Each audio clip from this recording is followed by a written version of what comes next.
Axşamınız xeyir olsun, aktual gündəmi izləyirsiniz. Amerika Birləşmiş Ştatları Hörmüz boğazındakı blokadanı yenidən tətbiq elədi. Bu da yetmədi. İranın körpülərini, enerji infrastrukturlarını, limanlarını hədəf aldı. Bu da yetmədi. Amerika Birləşmiş Ştatları bugün aldığımız xəbərlərdə də gördük ki, İrandakı taxıl anbarlarını da hədəfə aldı. Məqsəd həm də ərzaqla, yəqin ki, İran əhalisini imtahana çəkməkdir.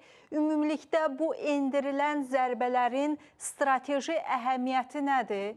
Bu məsələləri danışacağıq və əslində Birləşmiş Ştatların endirmiş olduğu bu zərbələrin arxasında dayanan səbəb İranı danışıqlar masasına gətirməkdir. Endirilən bu zərbələrlə İran danışıqlar masasına gələcəkmi? Böyük sualdır. Bu böyük suala bu axşam ekspertlərimizlə bərabər cavab tapmağa çalışacağıq. Studiyamızın qonağı politoloq Rəşad Bayramov, Azad Vətən Partiyasının sədri Akif Nağı, bizimlə Zoom bağlantısında isə Türkiyədən bizə qoşulub siyasi şərhçi, jurnalist Emrə Dinərdir. Dəyərli ekspertlərim, vəziyyət olduqca gərgindir və bu gərgin vəziyyət necə yekunlaşacaq, hələlik bizə məlum deyil, amma istənilən halda sizin təhlillərinizi bu istiqamətdə almaq istəyəcəm. Vəziyyət o qədər gərgindir ki, İran artıq Husi kartından da istifadə etmək niyyətindədir. Vəziyyət o qədər gərgindir ki, artıq Husilər Babül-Məndab boğazını da bağlaya bilərlər. Vəziyyət o qədər gərgindir ki, Çin Xarici İşlər Nazirliyindən bir bəyanat verildi. Amerika Birləşmiş Ştatlarına bu əslində bir diplomatik təzyiqdir həm də. Kubaya və onun suverenliyinə tam olaraq Çin bildirdi ki, biz dəstəyik və Amerika Birləşmiş Ştatları uzun illərdə orada davam etdirdiyi blokada vəziyyətinə son qoymalıdır, deyir. Vəziyyət o qədər gərgindir ki, Husilər Yanbu limanını hədəfə ala bilərlər, deyirlər. Birləşmiş Ərəb Əmirliyindəki Fuceyranı hədəfə ala bilərik, deyirlər. Bu gərgin vəziyyətdən ümumilikdə necə bir çıxış yolu var? Bu suallara da cavab tapmağa çalışacağıq. Amma Rəşad müəllim, ilk əvvəl oradan başlayaq ki, Amerika Birləşmiş Ştatlarının bu endirdiyi zərbələr İrana, onu danışıqlar masasına Vaşinqtonun şərtləri altında gətirəcəkmi?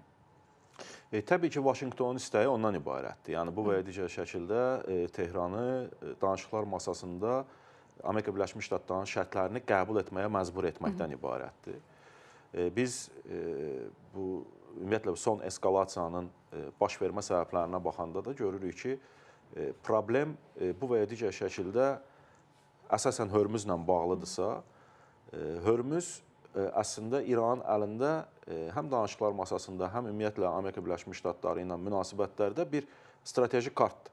Və məhz o kartı bu və ya digər şəkildə İranın əlindən almaq üçün bu günləri bu şəkildə biz aktiv təzyiqlərə şahidlik edirik. Söhbət ondan gedir ki, əslində məsələnin mahiyyəti ondan ibarətdir ki, bu günləri tərəflər Hörmüzlə bağlı anlaşma memorandumunda əldə olunan razılaşmaları fərqli tərəflərdən, belə deyək, izah edirlər. Yəni, bilirik, biz anlaşma memorandumunun 5-ci bəndində konkret olaraq İran tərəfinin Hörmüzdə gəmilərin hərəkətinə və sərbəst keçidinə şərait yaratması ilə bağlı bir öhdəlik var. Bəli. Və o da qeyd olunub ki, 30 gün ərzində, yəni İranın Hörmüz istiqamətində minaları təmizləməsi üçün bir vaxtdan sonra, yəni 30 günə bunu təmizləməli də o öhdəlikdə nəzərdə tutulub, bundan sonra artıq tamamilə sərbəst hərəkət təmin olunacaq.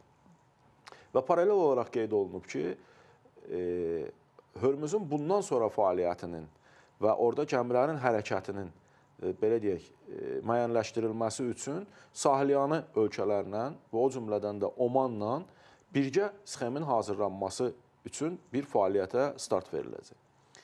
Əsas problem də oradadır. Bu günləri İran deyir ki, həmin maddədə bunun bu şəkildə göstərilməsi faktiki olaraq Hörmüzün mənim nəzarətimdə olması və mənim icazəmlə və yaxud da mənim göstərdiyim yolla gəmilərin hərəkətinin belə deyək, özündə ehtiva edir. Amerika Birləşmiş Ştatları deyir ki, yox, sən öhdəlik götürmüsən ki, hərəkət tamamilə sərbəst olacaq, keçid təhlükəsizliyi təmin olunacaq və onu da öhdəlik götürmüsən ki, bu sahilyanı dövlətlərlə də bu və ya digər şəkildə razılaşdırılacaq. Bu o deməkdir ki, Hörmüz sənin nəzarətində qala bilməz.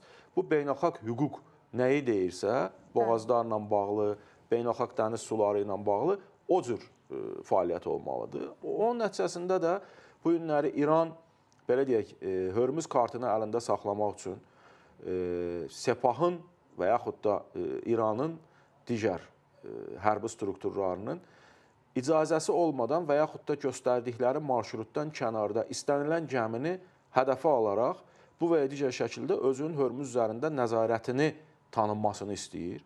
Amerika Birləşmiş Ştatları da buna dərhal reaksiya verərək faktiki olaraq belə bir hüququn tanınmayacağını ortaya qoyur. Nə baş verdi əslində? Biz Amerika Birləşmiş Ştatları tərəfindən hansı ərazilərin zərbə altına qalındığına baxsaq, nəyə şahidlik edirik? Demək, nələr vuruldu? Dəmir yolları vuruldu, limanlar vuruldu, böyük magistral yolları vuruldu faktiki olaraq, körpülər vuruldu və bütün bunlar o infrastrukturu idi ki, bunlar İranın digər istiqamətlərdə, Çin istiqamətində, Rusiya istiqamətində, ümumiyyətlə digər istiqamətlərdə gediş-gəlişini və yaxud da həmin ölkələrlə əlaqəsini, ticarət münasibətlərini və s. tənzimləyir. Amerika Birləşmiş Ştatları bunları hədəfə alaraq, faktiki olaraq İranı Hörmüzə möhtac buraxmaq istəyir. Başqa sözlə, bu gün Hörmüz bağlı qalacaqsa, bu o deməkdir ki, İran da bu və ya digər şəkildə Hörmüzdən öz məhsullarını və yaxud da öz gəmilərin hərəkətini təmin edə bilməyəcək. Çünki sən Hörmüzdə digər, belə deyək, hərəkəti məhdudlaşdırırsansa, tətbiq olunan dəniz blokadası sənin də hərəkətini faktiki olaraq məhdudlaşdırır. Və o zaman nə baş verir? Bu faktiki olaraq ölkə daxilində bir iqtisadi çöküşdür. Yəni, başqa marşrutlar onsuz da Hörmüzə əvəz eləmirdi, amma heç olmasa müəyyən mənada alternativ, belə deyək, yolu təmin edirdi. O marşrutların zərbə altına qalması fonunda Hörmüz də bağlı qalırsa, sən faktiki olaraq bütün ixrac əməliyyatlarından məhrum olmuş olursan. Ölkəyə heç nə daxil olmur, ölkədən heç nə getmir. Və faktiki olaraq bu nəyə gətirib çıxarır? Ölkənin daxilində bir iqtisadi çöküşə gətirib çıxarır. Bu, qısa müddətdə, belə deyək, öz nəticəsini verə bilərmi? Yox. Uzun müddətdə. Bu uzun müddətli perspektivdədir. Ona görə də ikinci mərhələdə artıq nə baş verir? Qeyd etdiyiniz məsələ, artıq Amerika Birləşmiş Ştatları müvafiq infrastrukturu, enerji infrastrukturunu, taxıl amballarını və s. zərbə altına qoyur ki, prosesi tezləşdirsin. Yəni, o çöküş, yəni əlində olan imkanlar və ehtiyatların faktiki olaraq tükənmiş olsun ki, sən həm Hörmüzlə bağlı müvafiq addım atasan, həm də Amerika Birləşmiş Ştatlarının digər şərtləri ilə bağlı konkret olaraq masada güzəştə gedəsən. Bu, əslinə baxanda, yəni prinsip etibarilə bu taxıl ambarlarının vurulması, enerji sektorunun vurulması prinsip etibarilə müharibə qanunlarına ziddir. Yəni, sən faktiki olaraq içəridə bir ərzaq böhranı yaradırsan ki, bundan da təkcə belə deyək, İranın elitası və yaxud da silahlı qüvvələri əziyyət çəkmir, sıravi insanlar da əziyyət çəkirlər. Amma Amerika Birləşmiş Ştatları üçün bu, belə deyək, böhrandır, bu müharibə qanununa ziddir, zidd deyil kimi məsələlər ikinci dərəcəli məsələlərdir. Amerika Birləşmiş Ştatları üçün tez bir zamanda nəticə əldə etmək vacibdir. Yenə deyirəm, ABŞ prosesi uzalda bilmir, vaxtı yoxdur. Seçki dövrüdür, Amerika Birləşmiş Ştatlarında aralıq seçkilər keçiriləcək, daxildə onsuz da prosesin uzanması ilə bağlı narahatlıqlar var. Demokratları bir tərəfə qoyuram, respublikaçıların daxilində belə bununla bağlı artıq etirazlarını səsləndirənlər var. O baxımdan Trump və onun administrasiyası üçün tez bir zamanda nəticə əldə edə biləcək addımların atılması lazım. Rəşad müəllim, Trumpdan danışmışkən son dəqiqə açıqlaması var. Trump deyir ki, İran ya masaya gələcək və bizim şərtləri qəbul edəcək, ya da biz İranı yaşanmaz hala salacağıq, deyir Donald Trump. İran kütləvi informasiya vasitələrində isə bu məlumatlar tirajlanır ki, nüvə başlığı əldə etməyin vaxtıdır və hətta bunun zamanı keçir. Bu yeganə təhlükəsizlik qarantiyasıdır. Akif müəllim, belə bir vəziyyətdə İranın nüvə başlığı əldə etmək ümumiyyətlə imkanı varmı? Bu sual cavabsız deyək sualdır. Belə deyək ki, hərbi əməliyyatların gedişində bu razılaşmadan öncə çox ağır vəziyyətə düşəndə İran tərəfi, onların bəzi rəhbərləri etiraf elədilər ki, 10-11 nüvə başlığı hazırlamağa bizim ehtiyatımız var. Hazırlayıb bombalar ortaya qoya bilərik. Nə dərəcədə realıdır, təbliğat xarakterlidir, daxili təbliğata yönəlmişdir, yoxsa nə məqsədlə deyilirdi o, bilmək çətindir. Amma hər halda yaxınlaşmışdılar. Yəni, ekspertlərin əksəriyyətin fikri oydu ki, İran nüvə silahı əldə eləməyə həddindən artıq yaxınıdır. Bəlkə də 70-80% rəqəmlər deyilirdi ki, nüvə silahını əldə eləmək üçün İran yaxınlaşıbdır. Və bu dediyimiz razılaşmanın içərisində, bu 14 bənddən ibarət razılaşmanın içərisində nələr var idi və nələr yerinə yetirildi? Təbiidir ki, Trump'ın, Amerikanın bu şəkildə qaydasız müharibə deyək. Qaydası döyüş var, indi də qaydasız müharibə artıq dəbdədir. Bütün müharibələr, son dövrdə gedən müharibələrin hamısı qaydasız müharibələrdir. Yəni, istənilən nöqtəni vururlar, istənilən dinc əhaliyə qarşı zərbədən çəkinmirlər. Əslində, bütün müharibələrdə olubdur. Mən sizə deyim ki, 2-ci Dünya müharibəsində 55 milyon ortalama rəqəmlə razılaşırlar ki, insan tələfatı olmuşdu. Təsəvvür edin ki, onların içərisində 20 deyək ki, milyon hərbiçiləridir, 30-35 milyon dinc əhali idi. Bütün müharibələrin qurbanları dinc əhali olur onlara qarşı. Amma indi insanları aclığa məhkum eləmək, taxıl ambarlarını vurmaq hər şeydən kənara çıxır, insanlıqdan kənara çıxır. Amma hər halda məsələ onun üzərində deyil. Biz bir məsələni özümüz üçün aydınlaşdıraq ki, bu İranın nüvə silahı əldə etməsi və yaxud sonradan ələ keçirdiyi bir Hörmüz variantı bu hədəfdir, yoxsa vasitədir İranın əlində. İstər nüvə silahı, istərsə də Hörmüz. Mən hesab edirəm ki, hədəf deyil. Hədəf ondan ibarət ki, İran regionda aparıcı bir dövlətə çevrilmək istəyir. Regionun, müsəlman dünyasının və regionun aparıcı dövlətinə çevrilmək istəyir. Nüvə silahını əldə eləməklə də o məqsədinə çatmaq istəyir. Və hərbi əməliyyatların gedişində onlar da deyirlər ki, nüvə silahından daha güclü bir vasitəyə biz nail olduq, Hörmüz boğazı bizim əlimizdədir. Amma sanki bu kartın da təsirliliyi itir, Akif müəllim. Birinci mərhələdə bu anlaşmanı imzalayana qədər İran gördü ki, itdi. Nə üçün itdi? Çünki Hörmüzü bunları bağladılar. Amerikada onların limanlarını blokadaya aldı. Və İran da baxdı, gördü ki, Hörmüzün heç əhəmiyyəti yoxdur. Rəşad bəy də onu qeyd elədi ki, İran özü ziyan çəkdi ondan. Daha çox İran ziyan çəkdi. Çünki Amerika blokadaya alandan sonra başqa bir yolla hərəkət davam edirdi, az da olsa. Amma İranın özü tam şəkildə blokadaya düşdü. Hərəkətləri itirdi. Ona görə hardasa bu razılaşmaya, anlaşmaya razılaşmasının bir səbəbi də oydu. Ona görə biz bunu müəyyənləşdirdik. Birincisi ki, bu iki dənə vasitə, nüvə silahı və Hörmüz əllərində vasitədir və Amerika da onlarla rəqabət aparır. Amerikanın hədəfi ondan ibarətdir ki, İranı öz nəzarətinə götürsün, İranda özünə uyğun olan siyasi bir rejim formalaşdırsın və yaxud indiki qalsın və yaxud keçsin, ən azından yumuşalmış bir forma olsun. Digər tərəfdən isə İranın imkanlarından, neft, qaz ehtiyatlarından tam şəkildə istifadə eləsinlər. Yəni, hədəf bundan ibarətdir. Bunların hamısı da ortada olan məsələlər, zərbələr, vurmaq, müharibə, bunların hamısı vasitədir və Amerikada ciddi şəkildə girişib artıq. Bu ciddi bir cəhdə 50 min hərbi qüvvə yerləşdirdi və bütün silahın sursatını yerləşdirdi. Yeni dronlar, sualtı Baxın, məlumatlar yenilənir, Akif müəllim. Amerika Birləşmiş Ştatları İranda mineral su doldurma müəssisəsinə, suyun ötürülməsi qurğusuna, İranın cənubunu birləşdirən əsas su qurğularına zərbələr endirir. Hər yerə zərbə, o dediyimiz o qaydasız müharibə, qaydasız döyüşlə gedirlər. Amma bir də qayda həmin o anlaşmanın üzərində. Anlaşmada burada qeyd olunmuşdu ki, yəni Hörmüz boğazı ilə bağlı keçən gəmilərin təhlükəsizliyinə İran zəmanət verir. İndi onu başqa cəhərə soxurlar. Nə deməkdir bu təhlükəsizlik? Mütləq ki, deyərkən Amerika onu nəzərə tutur ki, siz təhlükə yaradırdınız. Siz təhlükə yaratmamaqla bağlı. Çünki başqası Hörmüz boğazına kim təhlükə yaradırdı ki? Bəli. Kim vururdu ki Hörmüz boğazını? İran özü təhlükə yaradırdı orada. Amerika bu şəkildə təqdim edir ki, siz o öhdəliyi götürdünüz ki, oradan keçən gəmilərə təhlükə yaratmayacaq. Təhlükəsi təmin edəcəksiniz. Bu bir.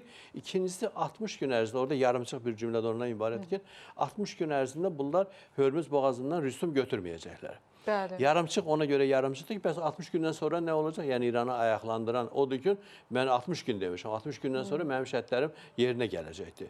İndi qayıdırıq başqa məsələnin üzərinə, o biri məddənin bağlıdır ki, nüvə orada aydın şəkildə yazılmışdır ki, İran bir mənalı şəkildə nüvə tədqiqatlarından, silaha çevrilməsindən imtina edir. Elədimi? 3 onların mərkəzi var tədqiqatla bağlı. Biri Natanz, tarixi bir yerdə o.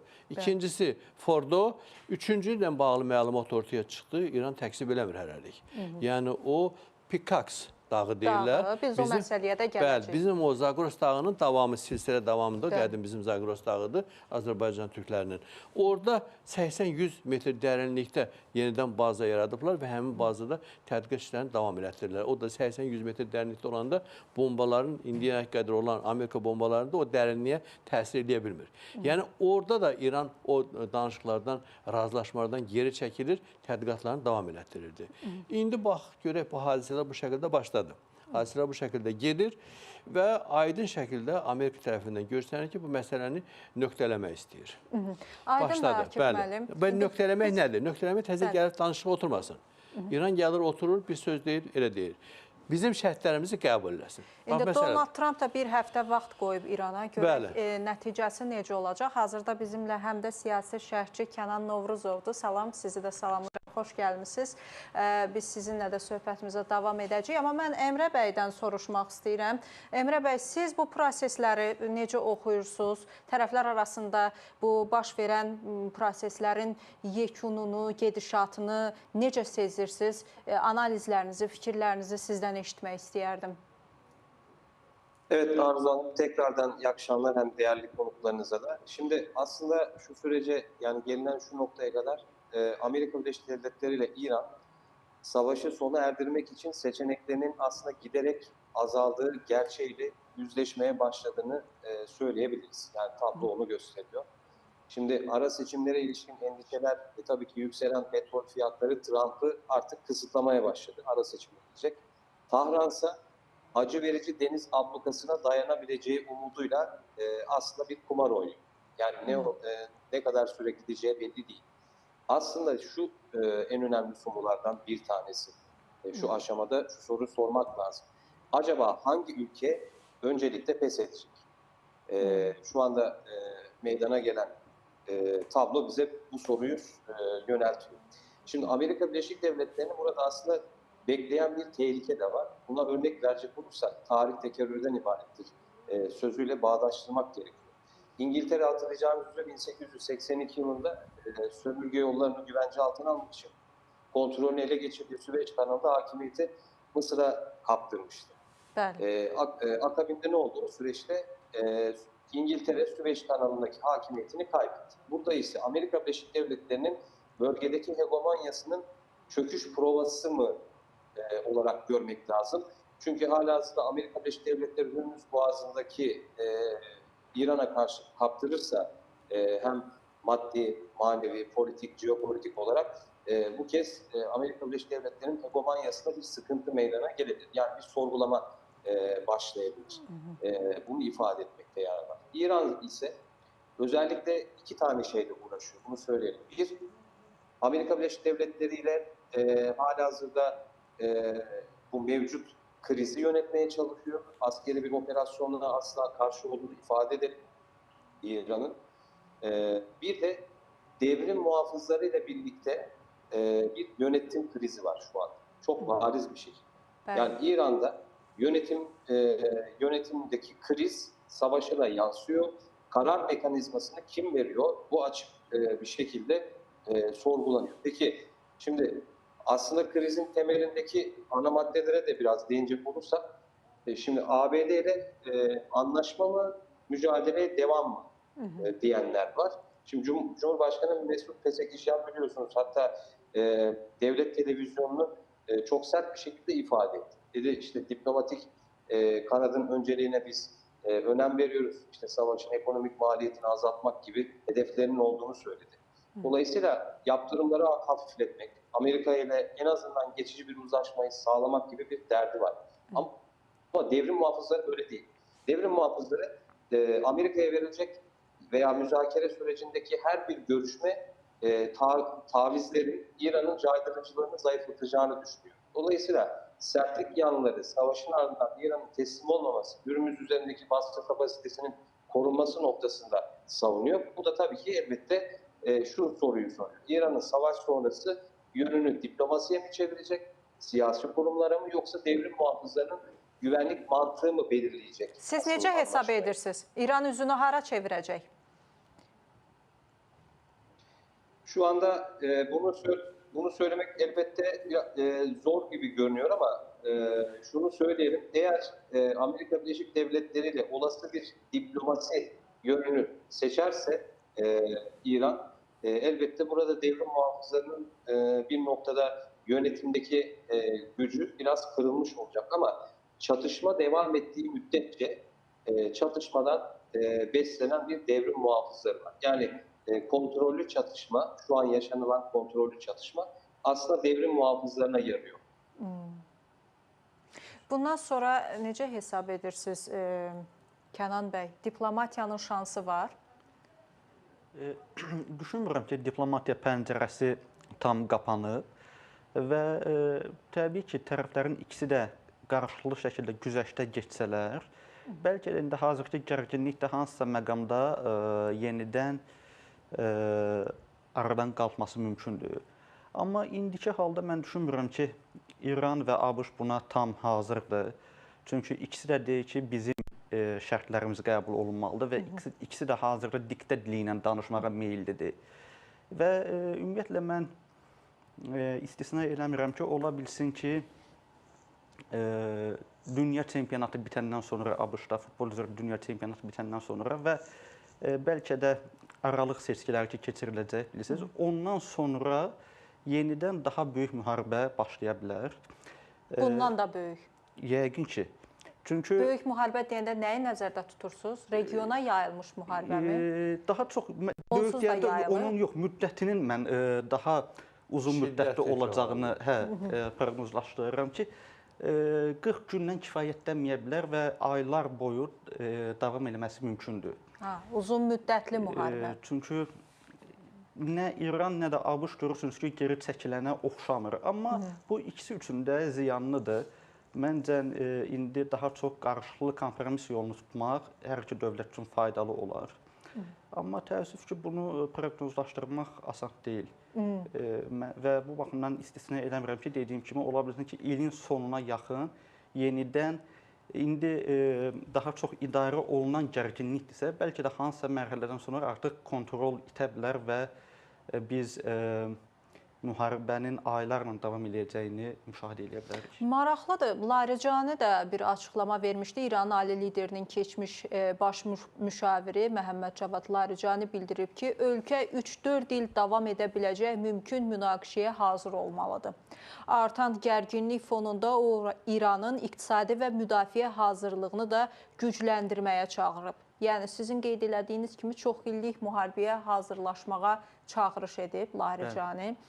Siz necə hesab edirsiniz? Rəşad müəllim, diplomatiyanın şansı bu qədər yoxdur? Əslində baxanda biz elə sizin efirdə də bunu müzakirə etmişdik. Bir anlaşma memorandumu imzalananda, içəriliyinə baxanda biz memorandumun və o maddələrə baxanda bir 60 günlük ki müddət götürülmüşdü ki, sırf belə deyək, nüvə proqramı ilə bağlı məsələlərin müzakirəsi üçün. Mən onda da demişdim ki, bunu 60 günə həll etmək mümkün deyil.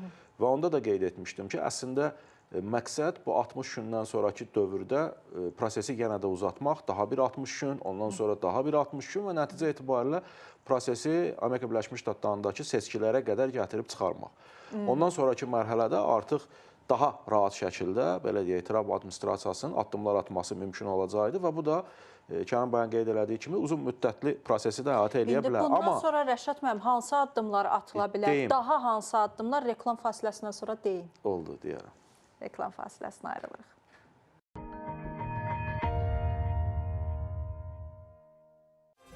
Ənənə nəsildən nəslə ötürülən bir hədiyyədir. Və hər yeni nəsil ona yeni nəfəs verir. Azərbaycan ruhundan ilhamlanan bir mix. Bayğırdalan. Ənənə remixdəndir. Qiymətlər əridi. Abşeronda 425 manatdan dondu. 10-20 iyul tarixlərində Abşeron Ticarət Mərkəzində kondisionerlərə böyük endirim kampaniyası başlayır. Byte Home, Dokla, Evrolux, Newcont, Sahara Electronics, Sokani və Anta mağazalarında yay üçün sərfəli kondisioner təklifləri sizi gözləyir. Üstəlik, bəzi mağazalarda çatdırılma və quraşdırılma pulsuzdur. Daxili kredit və taksid imkanları da mövcuddur. Sərfəli alış-verişin doğru ünvanı. Bu yay Cool Ice qapağını aç və şansını tap. Qırmızı qapağın altına bax, QR kodu skan et və hədiyyələr qazanma şansı əldə et. Əsas tirajda Maldiv adalarına səyahət, həftəlik tirajda Sea Breeze Resortda istirahət, gündəlik tirajda Cool Ice pivə. Bu yay Cool Ice qapağını aç, şansını tap.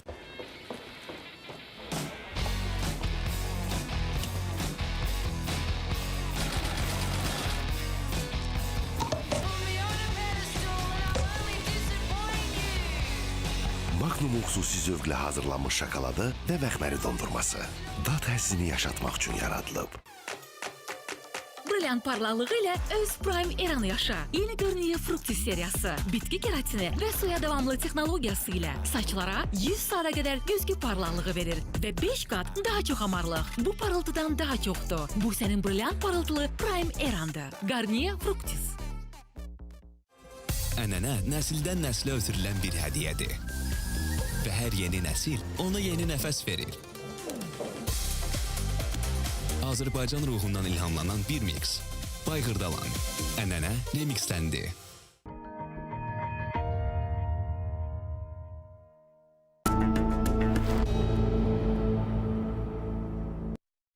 Biz davam edirik. Amerika Birləşmiş Ştatlarının Maliyyə Naziri Scott Bessent X hesabında paylaşım edib və paylaşımında bildirib ki, bugün Amerika Birləşmiş Ştatlarının Maliyyə Nazirliyi İran Mərkəzi Bankı ilə əlaqəli ümumi dəyəri 130 milyon dollardan çox olan kriptovalyuta aktivlərini aşkar edərək dondurub.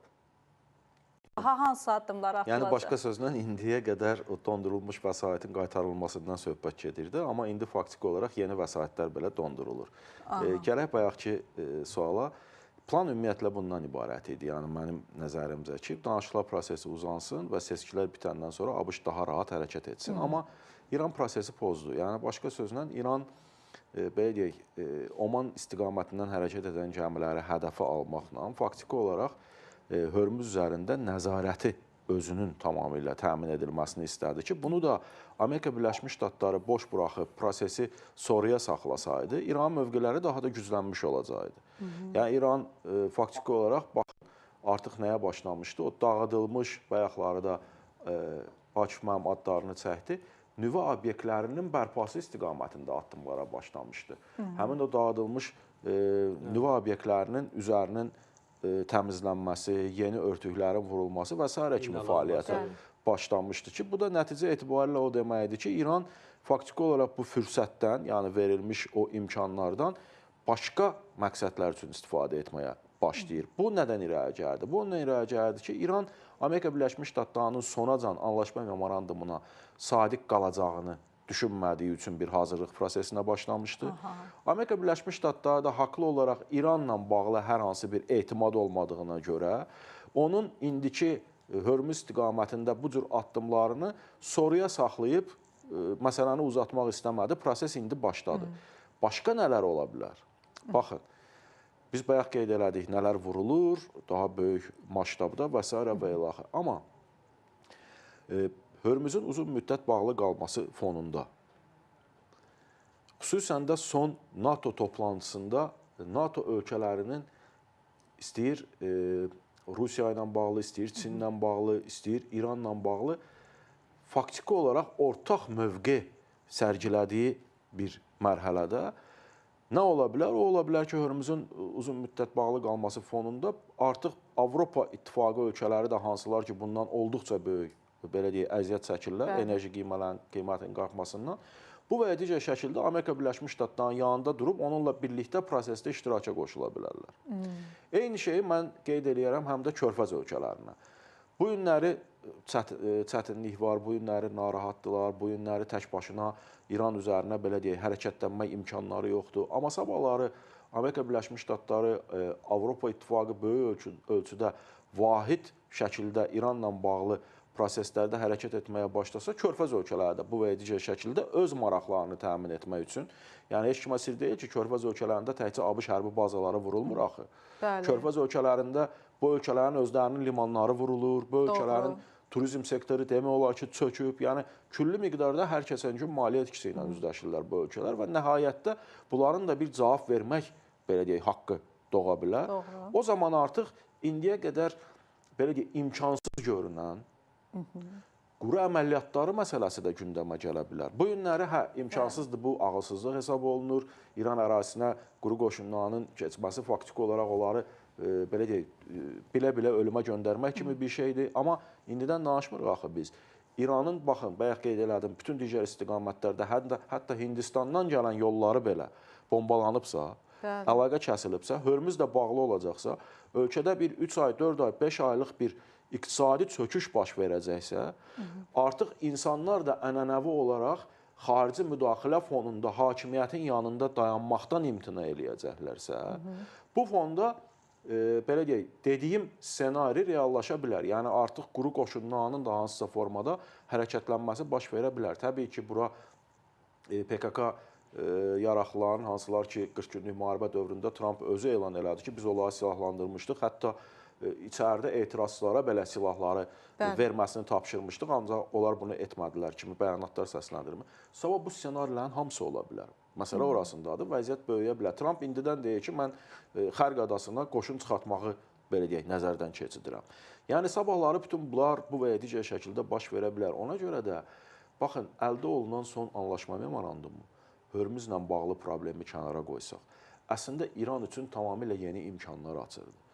İran dondurulmuş aktivlərinə çıxış bərpa eləyirdi, İran sanksiyaları yumşaldırdı, İran öz enerji məhsullarını rahat şəkildə dünya bazarına çıxadırdı, ölkə daxilində bir inkişaf başlayırdı, iqtisadi, belə deyək, platformalarda İran üstünlük əldə etməyə başlayırdı və nəticə etibarilə normal bir vəziyyət yaranırdı. Bütün bunların hamısı pozuldu faktiki olaraq. Doğru deyirsiniz və bu da sual yaradır əlbəttə ki, mən Əmrə bəydən soruşmaq istəyərdim ki, Əmrə bəy, niyə İran öz öhdəliklərinə sadiq qalmadı? Axı, Rəşad müəllim də bildirir, imzalanan anlaşma memorandumu Tehranın faydasına idi. Evet, aslında İran burada bir noktada az önce de bana söz verdiğinizde ifade etmiştim. İran tam müzakerenin yanı sıra istikrarsız bir ortam istiyor. Çünkü istikrarsız ortam bir noktada işine geldiği için. Yani şunu ifade etmek zorundayız aslında. Yani İran için en değerli koz yani boğazı tamamen kapatmak aslında değil. Yani istediği zaman kapatabilecek izlenimini korumak istiyor. Bunun için de müzakere masasına oturursa bu izlenimi kaybedecek. Dolayısıyla sürekli kriz İran açısından aslında tam savaştan veya müzakere ortamından daha avantajlı bir hal getiriyor. Yəni söhbət hansı avantajdan gedir? Mineral su ehtiyatlarının keçdiyi kəmərlər vurulur, taxıl ambarları vurulur, limanları vurulur. Necə bir avantajdır bu?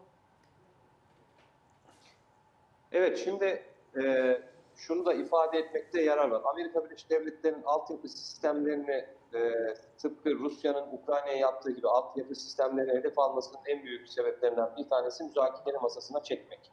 Amerika Birleşik Devletleri bunu bildiği için, yani İran'ın az önce demiştim, İran kumar oynuyor. Yani bu krizi sürdürmeye çalışıyor artık nereye kadar giderse.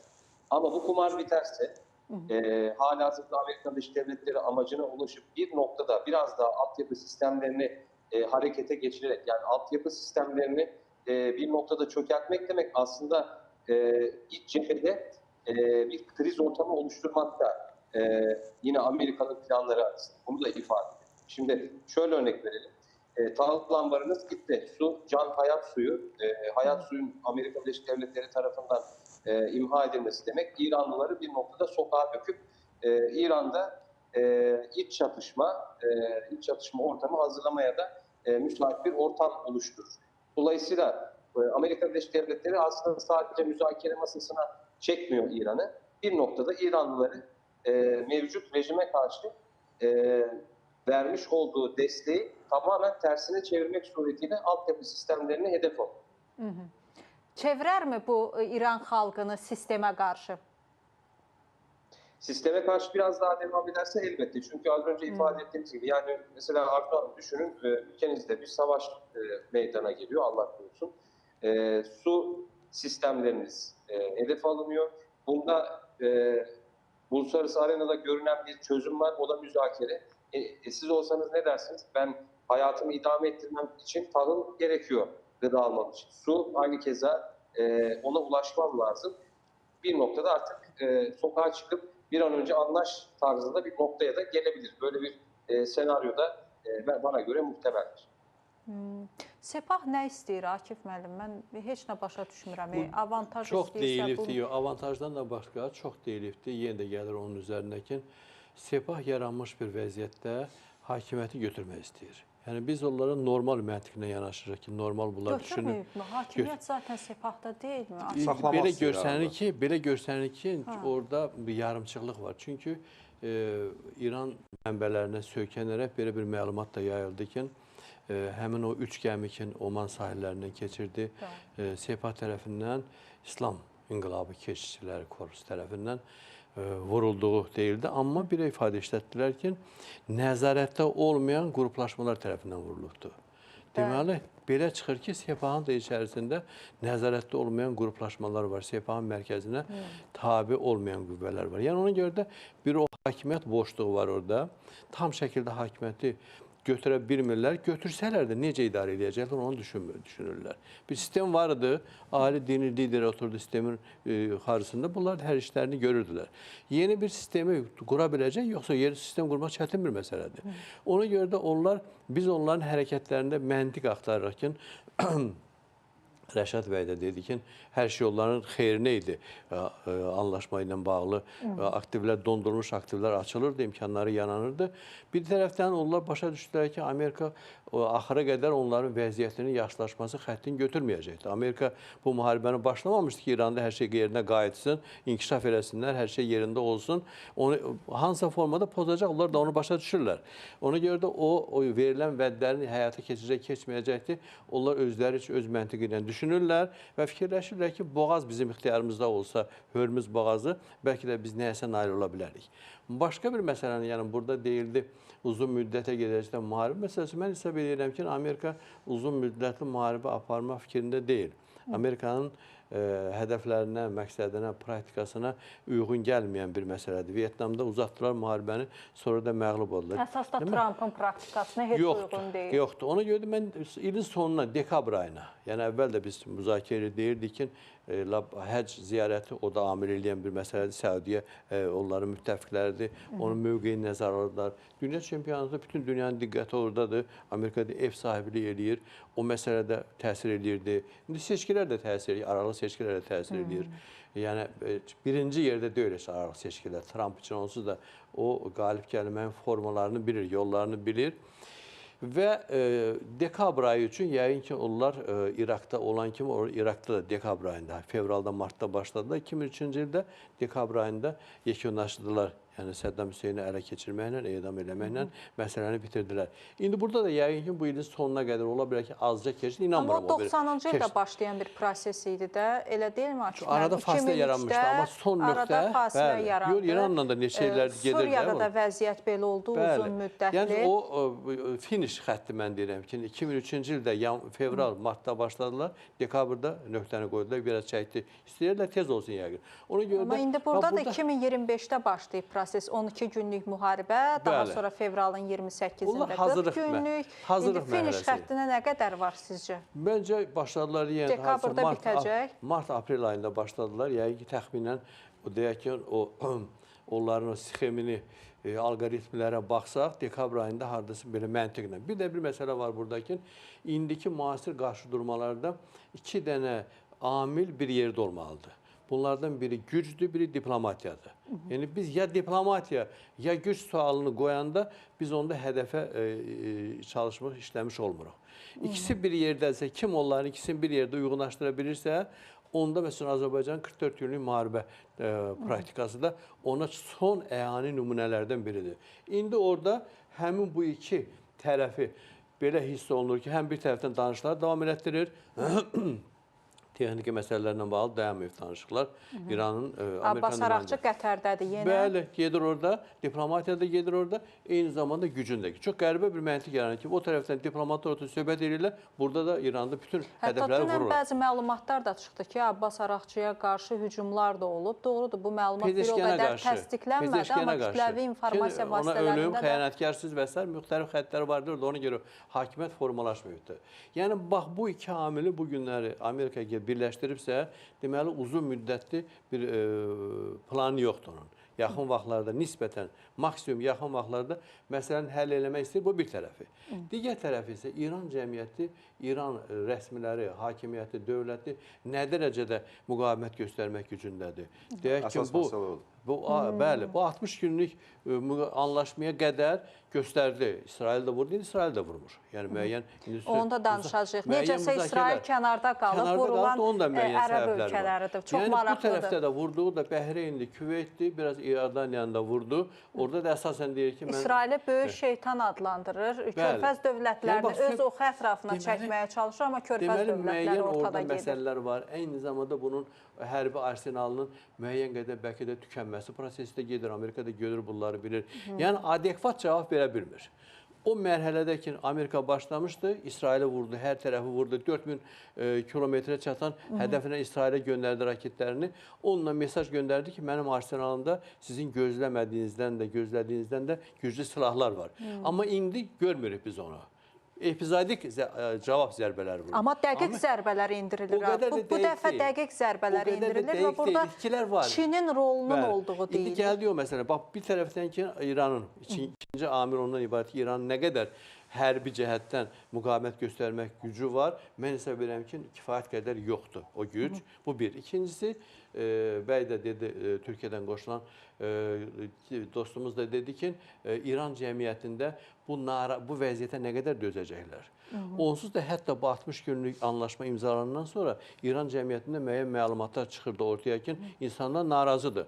Müharibəyə getdik, ölənlər oldu, itkilər oldu, dağıntı oldu, amma vəziyyətimiz yaxşılaşmıydı. Pul qüvvədən düşür, maaşlar yox, şərait yox, iş yox, cəmaət pul istəyir, yaşamaq istəyir. Nə qədər biz dözə bilərdik ki, nə, Amerika kimi dəhşətli bir düşmən gəlir, birləşməliyik, amma indi yaşamaq da lazımdır. O əhval-ruhiyyə artıq İran cəmiyyətində var.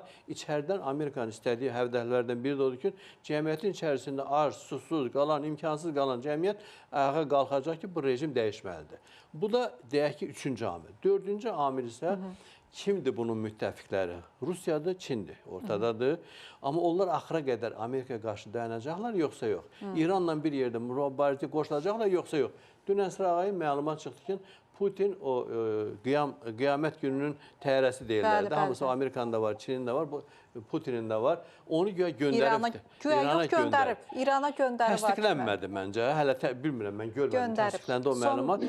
Yəni, Rusiya o mövqeyini göstərdi. Özünün ən deməli vacib deyək ki, elementlərindən birini göndərdi, dəstəyini göstərir İranı. Amma Rusiyanın özünün vəziyyətinə yerdədir, Ukrayna ilə qarşı durmada. Yəni, Rusiya doğrudan mı İranın yanında dayanmağı, İranın hansısa gücünü artıracaqdır? Və yaxud Çin deyir sözlə. İran demir, ya da Kuba ilə danışır. Amerikaya Kuba ilə bağlı. Bəli, bəyanat verdi Çin Xarici İşlər Nazirliyi. Amma hər halda proseslərə müdaxilə eləmək istəyir və İranın da birinci mərhələdə o şəkildə dayanmasının kökündə məncə Rusiya ilə Çinin dəstəyi əsas rol oynayırdı, hərbi dəstəyi. İndi axıra qədər veriləcək, yoxsa yox. Amma o tərəfdən deyək ki, Rusiya həm İranla bir yerdədir, eyni zamanda Rusiya Ukraynaya qarşı dayanıbdır. Bugün olan məlumatlara görə İngiltərə ilə Avropa İttifaqı arasında sənəd imzalandı ki, 90 milyard dollar yoxsa avro həcmində Ukraynaya hərbi yardım göstəriləcəkdir. Bu demək ki, bunun qarşısında Rusiyanın artıq dayanmaq imkanları yoxdur. Qərb, Amerika, İngiltərə oradan biraz kənardaydı. İngiltərə hərbi cəhətdən, elə belə Ukraynanın yanındaydı. Almaniya açıq şəkildə, Almaniyanın Rusiyanın arasında bir müharibə ehtimalı da artıq ortada var. Rusiya Almaniyaya ittiham edir ki, siz Ukraynanın tərəfində açıq şəkildə müdafiə edirsiniz. Ona görə də Rusiyanın özündə vəziyyəti bax bu şəkildədir.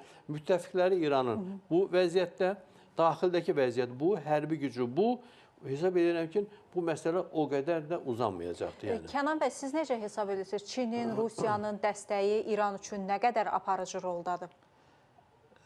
Akif müəllim dediyi kimi, mən Rusiyanın dəstəyinin ümumiyyətlə həlledici olduğuna inanmıram. Yəni, bir şey ki, indi Rusiyanın özünə dəstəyi göstərirlər az qala və Rusiya bugün Ukrayna bataqlığındadır. O ki, qaldı Çinə. Çin də məncə ABŞ-la elə çox gərginlikdə maraqlı deyil. Çin və ABŞ düzdür, indi ənənəvi əks qütb təmsilçisi olsalar da, amma görürsünüz ki, bir diplomatiya pəncərəsi saxlayırlar. Görürsünüz ki, tez-tez olmasa da, hər halda müntəzəm olaraq müəyyən səfərlər olur, telefon danışıqları olur və Çin İrana görə ABŞ-la açığı aydın qarşı durmaya getməz. Hə, müəyyən kəşfiyyat məlumatları falan mümkündür ki, ötürəcək və elə bu ötürməyə davam kəşfiyyat edəcək. məlumatları nə qədər effektivdir İranın Amerika Birləşmiş Ştatlarına müqaviməti ilə bağlı? Yox, onu mən uzun müddətli mənada həlledici olacağını düşünürəm. Taktiki mənada nə isə İrana xal qazandıra bilər qısa müddətli epizodik, amma uzun müddətli olmayacaq. Və dediyim kimi, ABŞ, daha çox Çin də açıq aydın dəstək göstərməyəcək İrana. O baxımdan İranın da işi elə asan deyil. Və İran da bunu başa düşür. O baxımdan indi sizin bayaq dediyiniz kimi görürsünüz ki, diplomatiyanı da tam açıq saxlayırlar və müəyyən diplomatik kanalları açıq saxlayırlar. Abbas Əraqçı kifayət qədər əslində təcrübəli diplomatdır və indi onun bu fürsətdən istifadə eləyib müəyyən səfərləri falanı yəqin ki... O fürsətdən həmişə istifadə edir. Sepah fürsəti niyəsə dəyərləndirmək istəmir. Yox, aydın məsələdir. Sizdən də, bax, dediyimiz o məsələ ki, Amerika güclə diplomatiyanı birləşdirir. Birləşdirir. İran onu birləşdirir, yoxsa yox, görsənmir. Hərəsi ayrı-ayrı fəaliyyətlərdir. Nə Sepah Əraqçını qəbul edir, Pezeşkanı qəbul edir, Pezeşkan onları qəbul edir. Bax, ona görə də İranın buradan da mövqeyi zəifdir. Mən elə gəlir Eyni Pezeşkan. dildə danışmırlar deyə güzəştə gedə bilmirlər. Bəlkə də indi Akif müəllim dediyi kimi, bunlar eyni dildə danışsalar, müəyyən konferansa gedə bilərlər. Çünki ikisinə də əksinə müharibə sərf eləmir. ABŞ da ziyan çəkəcək, İran da ziyan çəkəcək. Qazanan bəlkə də elə İsrail olacaq. İsrail maraqlıdır müharibədə yer gəlmişdir. O baxımdan mənə elə gəlir ki, Tehran və Vaşinqton eyni dildə danışmağa başlayanda biz artıq diplomatiyanın effektivliyini müzakirə eləyə bilərik. İndiki halda isə diplomatiya İndi Tehranla da Vaşinqtonun eyni dildə danışması biraz uzun müddətli və çətin məsələdir. Çünki Sepahla Əraqçı heç eyni dildə danışamır. Hərə ki, ərəb dilində danışırlar bir-biri ilə.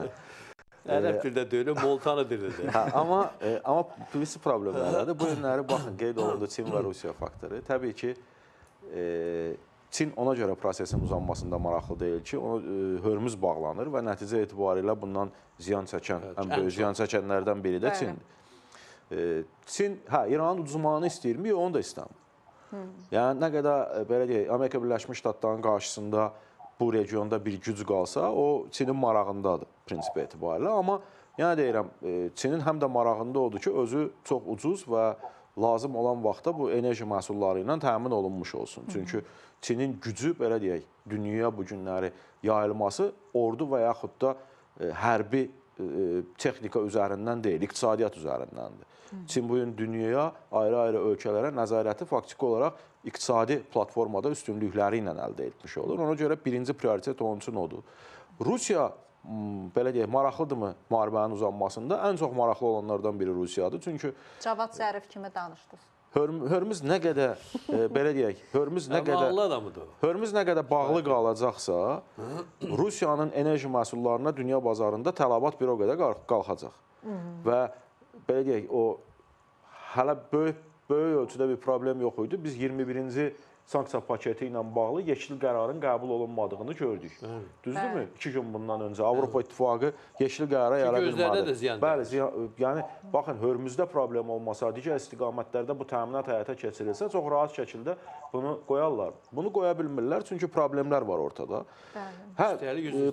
Üstəlik, Amerika, Ərəb Əmirlikləri bu saat hazır şəkildə Hörmüzün kənarda qalması ilə bağlı layihələr üzrə işləyirlər. Ona da gələcək. Təbii ki, o da var. Trump da həmin layihələri dəstəkləyir. Özü, Çox bəli. maraqlıdır ki, o layihələr də Hörmüzə alternativ olacaqmı? Bu da maraqlı Bilirsiniz, sualdır. Amma mövzudan mövzuya keçməyə müddət aparan şeydir, onu da danışarıq. Üçüncü tərəf kimdir burada? İsrail. İsrail nə istəyir? İsrail deyir, müharibə davam eləsin. Heç bir halda dayanmasın. Çünki İsrail fikirləşir ki, sabah Trump kimi birini hardan tapacaq?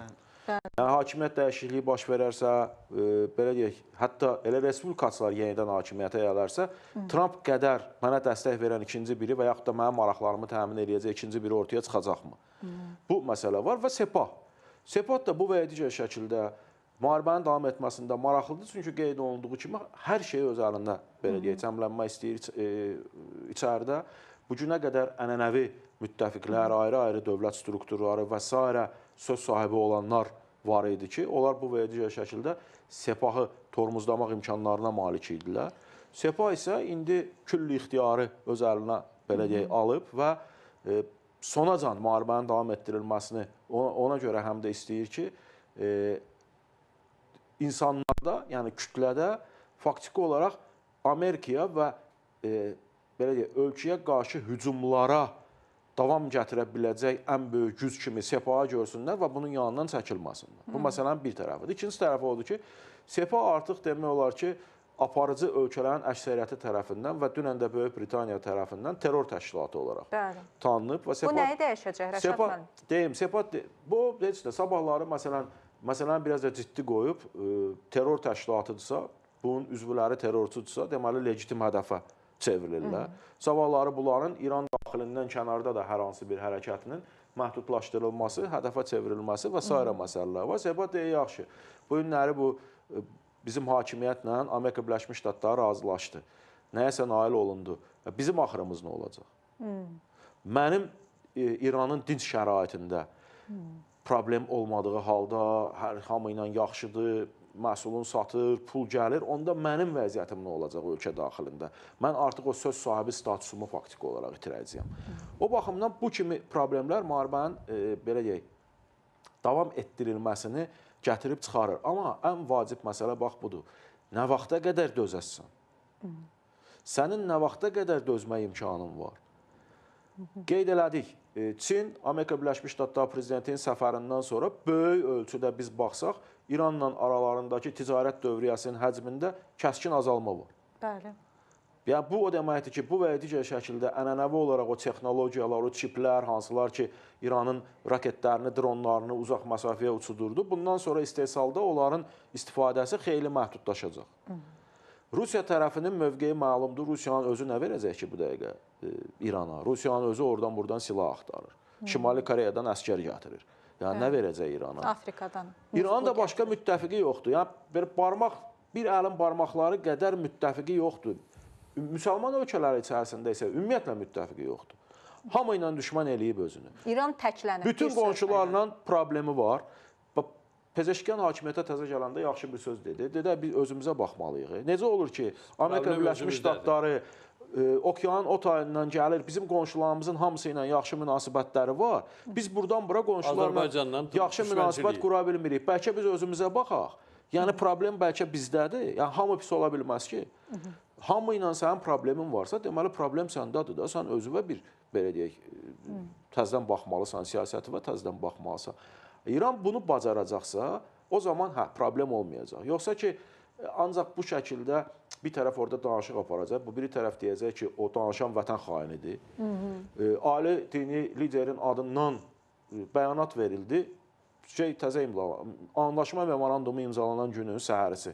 Deyir ki, mən bu şəkildə memorandum imzalanmasını istəmirdim. Mənə Pezeşkiyan inandırdı. Pezeşkiyan xətrinə imzaladı. Pezeşkiyan məni inandırdı və bundan sonra bu proses bir problem çıxacaqsa, bunun məsuliyyəti Pezeşkiyanın boynundadır. Ya, bu nə deməkdir? Bu deməkdir ki, sabahları, belə deyək, artıq problem ortaya çıxıb və indi Sepahda sabahları o dini liderin həmin bəyanatını əlində bayraq eləyəcək. Artıq Pezeşkiyan üzərinə, mülki, belə deyək, siyasi hakimiyyətin üzərinə hərəkətlənməyə başlayacaq.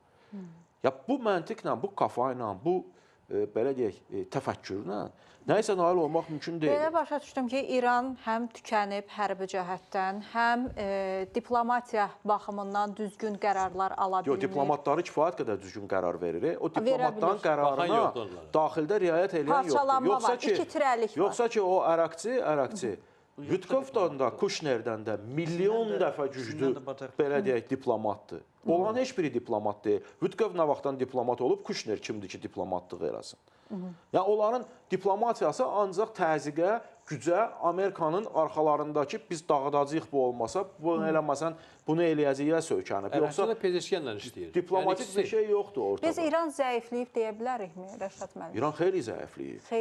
Xeyli zəifləyib İran. İran, baxın, bu günləri biz, məsələn, 40 günlük savaşda nə gördük? Müharibə başlayanda Körfəz ölkələrinə gündə 100 raket atılırdısa, 40 günün sonunda günə 5-6 raket atılmağa başlamışdı. Düzdürmü? Bəli. İndi müharibəni uzatmaq üçün nə edəcək? Bu onsuz da İsraili vurmur. Körfəz ölkələrini zərbə altına qoyub, müharibəni uzatmaq üçün, özündə o gücü göstərmək üçün, indi gündə 15-20 raket atırsa, sabahları 2-3 raket atacaq ki, hər gün 2 dənə atım ki, prosesi, belə deyək, uzada bilir. Yəni, başqa əlindən gələ biləcək, axı, indiki mərhələdə bir şey yoxdur. Yəni, zəifləyir, o cəhətində zəifləyir. Bu, qarşı tərəf dayanan, hələ mən o müttəfiqlərini qoyuram, qırağa sabah qoşulacaqla, qoşulmayacaq. Amerika Birləşmiş Ştatlarının hərbi büdcəsi, baxaq o büdcənin trilyonluq büdcədən söhbət gedir, sırf hərbi büdcədən. Bu yanda da baxaq İranın, belə deyək, hərbi büdcəsinə yox, ümumiyyətlə dövlətin büdcəsinə. Bu, bizə müqayisə olmaz bir şeydir. Yəni, bu, 3 dənə gəmi ilə gəlib ora, hələ bu qədər həngamət, belə deyək, baş verir. Dünənləri Trump 19 gəminin artıq İran istiqamətinə, hərəkətinə dair sənəd imzaladı. 19, bu üçüdür hələ burada. 19 gəmi gəlir. Amma maraqlı bir şey var, o detalda deyim, bu niyəsə indiyə qədər açılmayan məsələdir.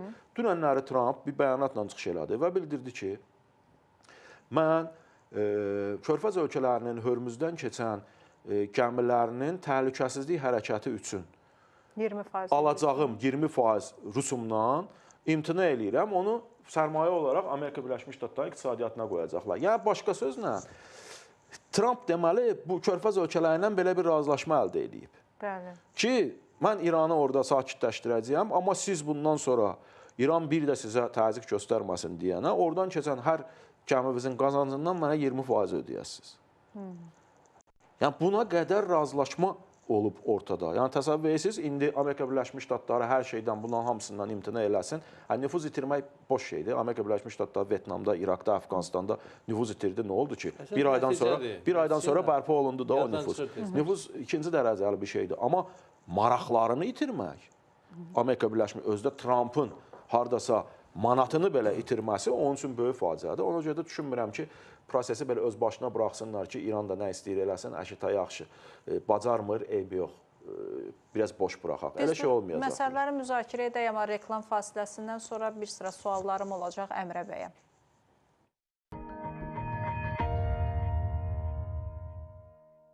Qiymətlər əridi. Abşeronda 425 manatdan dondu.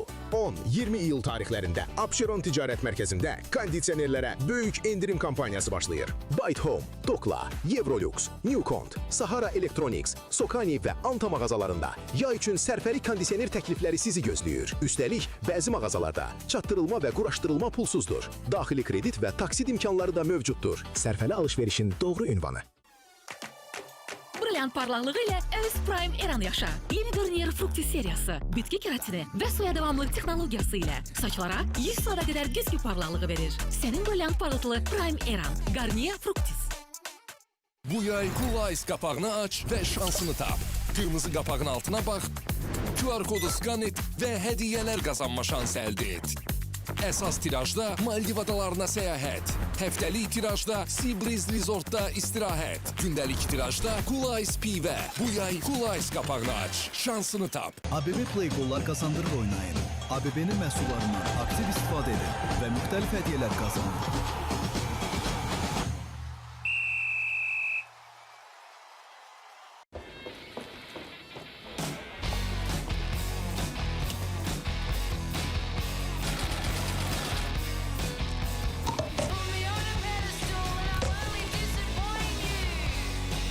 Magnum xüsusi zövqlə hazırlanmış şokoladı və məxməri dondurması. Dad həzzini yaşatmaq üçün yaradılıb. Ənənə nəsildən nəslə ötürülən bir hədiyyədir. Və hər yeni nəsil ona yeni nəfəs verir. Azərbaycan ruhundan ilhamlanan bir mix. Bayğırdalan. Ənənə remixləndi. iPhone 17 qazanmaq istəyirsən? 17 iyul Kontaktda axşam bazarına gəl, mağazamızdakı QR kodu oxut, qeydiyyatdan keç. Unutma, kampaniya seçilmiş mağazalarımızda baş tutacaq və cəmi 3 saat davam edəcək. Şansını yoxla. Bəlkə qalib sən oldun. Ətraflı Ulduz 6060.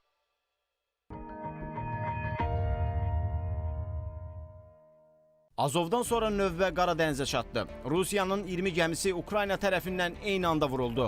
Razılığa gəlməsələr bütün elektrik stansiyalarını və körpülərini sıradan çıxaracağıq. Donald Trump Tehrana sərt xəbərdarlıq etdi. Azərbaycan beynəlxalq axtarışa verdi. Britaniyada saxlanıldı. Pakistanlı cinayətkar ölkəmizə ekstradisiya ediləcək. 800 manat cibimdən bura hamı da bilir qonşular, mən bura pul vermişəm. Yəni bu yolu çəkdirdim, təzədən bura su bastım. Kimə də deyirsən, hamı üzün çörü gedir ona. Dirşağı qəsəbəsində illərdir həllini tapmayan yol problemi sakinlərin gündəlik həyatını çətinləşdirir. Qaranlıq, zülmət gözü görmür. Maşınlar keçir, maşın işığına avariyada olur. Uşaq da keçə bilmir, böyük də keçə bilmir. Nə divarların işığı var, nə yolun işığı. Zülmətə qərq olan yol sakinlərin kabusuna çevrildi. Piyadalar təhlükə ilə üz-üzə qaldı. Mən verirəm qəsəbə 18 manata, qəsəb də satır 20 manata. Lahıc qəsəbəsində yaşayan çoban qarşılaşdığı çətinliklərdən danışdı. Daha ətraflı xəbərin 20 buraxılışında.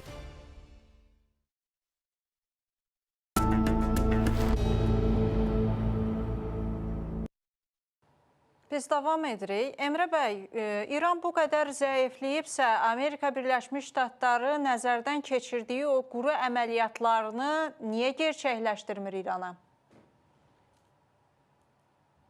Evet, belki de herkesin sorduğu bir soru aslında bu. Şimdi şöyle, düzenli olarak Pentagon her ay mühimmatlarla ilgili istihbarat yayıyor. Bunları Amerikan medyasından zaten okuyoruz. Dolayısıyla Pentagon'un da yapmış olduğu Donald Trump, yani Washington yönetimi Beyaz Saray'a mühimmat konusunda sıkıntıların yaşanabileceği, dolayısıyla çok yönlü operasyon... Hatta yaşanır değiller.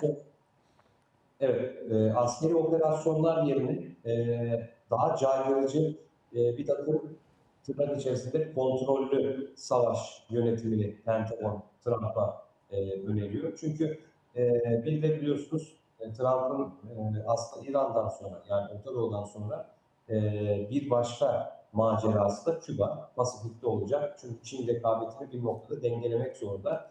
Tüm bu proseslere bakıldığı zaman, projeksiyonlara bakıldığı zaman Amerika Birleşik Devletleri Başkanı Donald Trump'ta Pentagon'un vermiş olduğu istihbarat doğrultusunda kontrollü, ihtiyatlı bir savaş yürütüyor İran'a karşı. Aslında bunun yanı sıra şunu da söylemek lazım. Ben değerli konuklarınızın yapmış olduğu değerlendirmelere ekliyorum. Burada Rusya'nın devrim muhafızları üzerinde bana göre büyük bir etkisi var. Çünkü aslında gerilimi Rusya destekli devrim muhafızları birlikte yapıyor. Çünkü Amerika Birleşik Devletleri ne kadar bataklıkta kalırsa, yani Orta Doğu bataklığında kalırsa, Rusya'da Ukrayna konusunda o kadar rahat bir şekilde manevra alanı kendisine oluşturacak. Evet. Tabii ki bir noktada da Rusya aslında Amerika Birleşik Devletleri'nden intikam alıyor. Yani intikam ortamı oluştu. Nedir o intikam ortamı? Sen beni Amerika olarak Ukrayna'da savaştırarak beni bir bataklığın içerisine sürükledin. Şimdi aynısını da ben sana Orta Doğu'da, İran'da yapıyorum. Biraz da sen aynı şekilde yıpran, güçten düş, hatta imaj olarak da biraz sarsın. Ben de bu şekilde bu manevrayı, bu kozu iyi bir şekilde kullanayım. Şimdi Müjteba Hamene'nin Rusya'da olduğunu biliyoruz. Aslında yapmış olduğu fetvaları bana göre Moskova yönetiminin kontrolünde fetvaya yayınlıyor. Fetvalara baktığınız zaman daha sert, intikam kokan, intikam mesajları veren bir takım açıklamalar var. Kime veriyor bu mesajları? Elbette devrim muhafızları. Dolayısıyla ne kadar çatışma Rusya açısından, Çin açısından da oldukça işine yarayan bir kontrollü savaş yürütülüyor şu an. Ama şunu da söyleyeyim, çünkü düğümün çözüleceği yer aslında bir nokta Hürmüz Boğazı. Yani bana göre olması gereken, yani 5-10 yıl sonra Hürmüz Deniz Güvenliği Mekanizmasına benzer çok taraflı bir yapı kurulması muhtemel. Yani bu yapı kurulursa halihazırda hem enerji, hem ekonomi, küresel ekonomi, enerji toparlanmaya doğru gidebilir. Yani bu yapı peki ne sağlar? Hani buna da cevap verecek olursa, ABD ve müttefikleri için askeri caydırıcılık sağlayabilir, Körfez ülkeleri operasyonel yükü de paylaşabilir. Çin ve diğer büyük enerji ithalatçıları da ekonomik ve siyasi destek vererek bu denklemi, yani Hürmüz denklemini bir neticeye bağlayabilir. Ama önümüzdeki dönemlerde şu soruyu da soracağız. Bunu not alalım bence. Yani büyük bir ihtimal bunu tartışacağız. İran Hürmüz'ü kapatır mı sorusundan Hürmüz'de hangi güvenlik mimarisi kalıcı olacak? Bu soruya evrilecek yaşanan süreç. Dolayısıyla dediğimiz gibi Orta Doğu'da şu anda kontrollü bir savaş var ve Çin'in de şu anda tam manasıyla bam teline basmadı Amerika Birleşik Devletleri. Çin burada bekliyor yine her zamanki gibi. Çin'in ne zaman enerji tedarik sistemi riske girdiği zaman, yani güvensizlik olduğu zaman Çin bir şekilde dahil olacaktır. Şu anda sabırla bekliyor. Dolayısıyla herhangi bir tehdit de yok Çin açısından. Yani enerji tedariği noktasında. Eğer o enerji tedariği riske girerse Çin de elbette bir şekilde dahil olabilir. Mənə maraqlıdır, niyə Əmrə bəy bu İsrail yox da İran tərəfindən məhz ərəb ölkələri hədəf alınır? Sanki Trump İsraili çıxardıb bu savaşın içindən, kənara çəkib. Şimdi şöyle, bunun aslında sebebi şu, bakın karşımızda tam bir iş alanı var. Arzu Hanım. Trump'ın burada tek bir amacı, yani birçok amacı var ama en önemli amacından bir tanesi savaşın maliyetini Körfez ülkelerine çıkarmak. Yani burada Amerika'nın kasasından bir şey çıkmayacak mantıken. Yani onu Trump'ın düşüncesi bu, stratejisi bu. Bakın İran'da çok büyük savaşlar var, vesaireler var. Bunun için daha fazla silah alın diye Körfez ülkeleri daha fazla silahlandırmaya yetişecek. Şimdi İran ne yapıyor? İran diyor ki Körfez ülkelerine sen bak gördünüz mü? Amerika Birleşik Devletleri'nin savunma sistemlerini vurdu.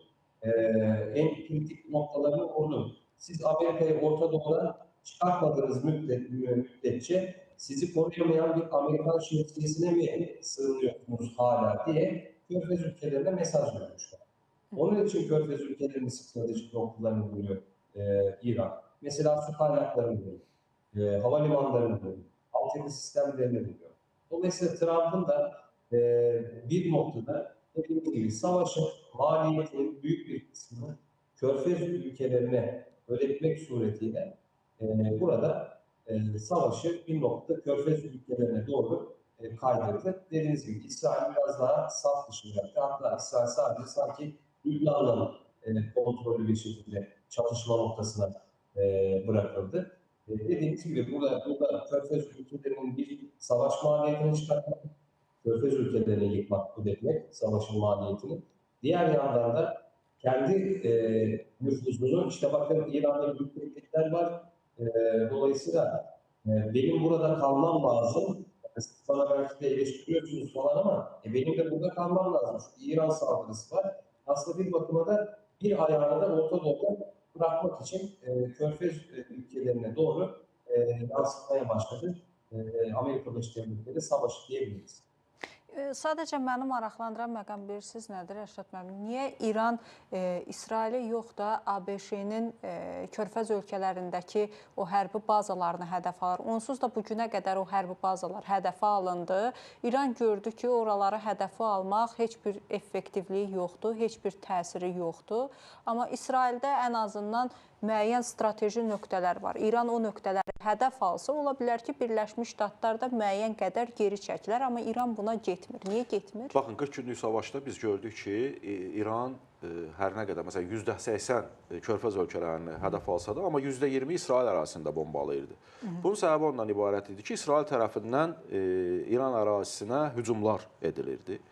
Bu günləri İran, belə deyək, Körfəz ölkələrindən üzərinə gələn yoxdur, nə qədər bombalayır, bombalasın. Amma İsrail istiqamətinə zərbələr endirəndə faktiki olaraq İsraili yenidən prosesə qoşacaq və bu o deməkdir ki, iki cəbhədə vuruşmalı olacaq ki, bu, belə deyək, İranın maraqlarında deyil. İsrail davamlı şəkildə bu bir neçə gün ərzində Amerika Birləşmiş Ştatlarının apardığı hərbi əməliyyatlara qoşulmaq niyyətini ortaya qoyub. Dəfələrlə bunu bəyan eləyibdir. Amerika Birləşmiş Ştatları icazə vermir İsrailin prosesə qoşulmağına. Niyə? Çünki İsrail prosesə başlayacaqsa, birincisi, haranı vuracağı bəlli deyil. Sabahları müharibənin uzanmasını, heç bir halda danışıqların baş tutmamasını istəyən İsrail bu dəfə artıq Pezeşkiyanı, bu dəfə Qalibafı, bu dəfə Ərəqçini zərbə altına qoya bilər və vurandan sonra da nə deyəsən? Yəni, artıq bu İran daxilində tamamilə bu və ya digər şəkildə o diplomatik mövqeyin davam etdirilməsinin tərəfdarı olan şəxsləri tamamilə arxa plana atmaq demək olacaq. İkinci bir tərəfdən, hətta bunu kontrolda saxlayıb, yox, bunları vurmamaq şərti ilə prosesdə iştirakına icazə versə belə, Amerika Birləşmiş Ştatlarının nə vaxt prosesi dayandıracağı məlum deyil. Tək özü olanda bu gün qərar verir və bu gün də əməliyyatları dayandırır, danışıqların aktiv fazasına keçir. İsrailin qoşulacağı halda ABŞ dayananda o da dayanacaqmı? Yox.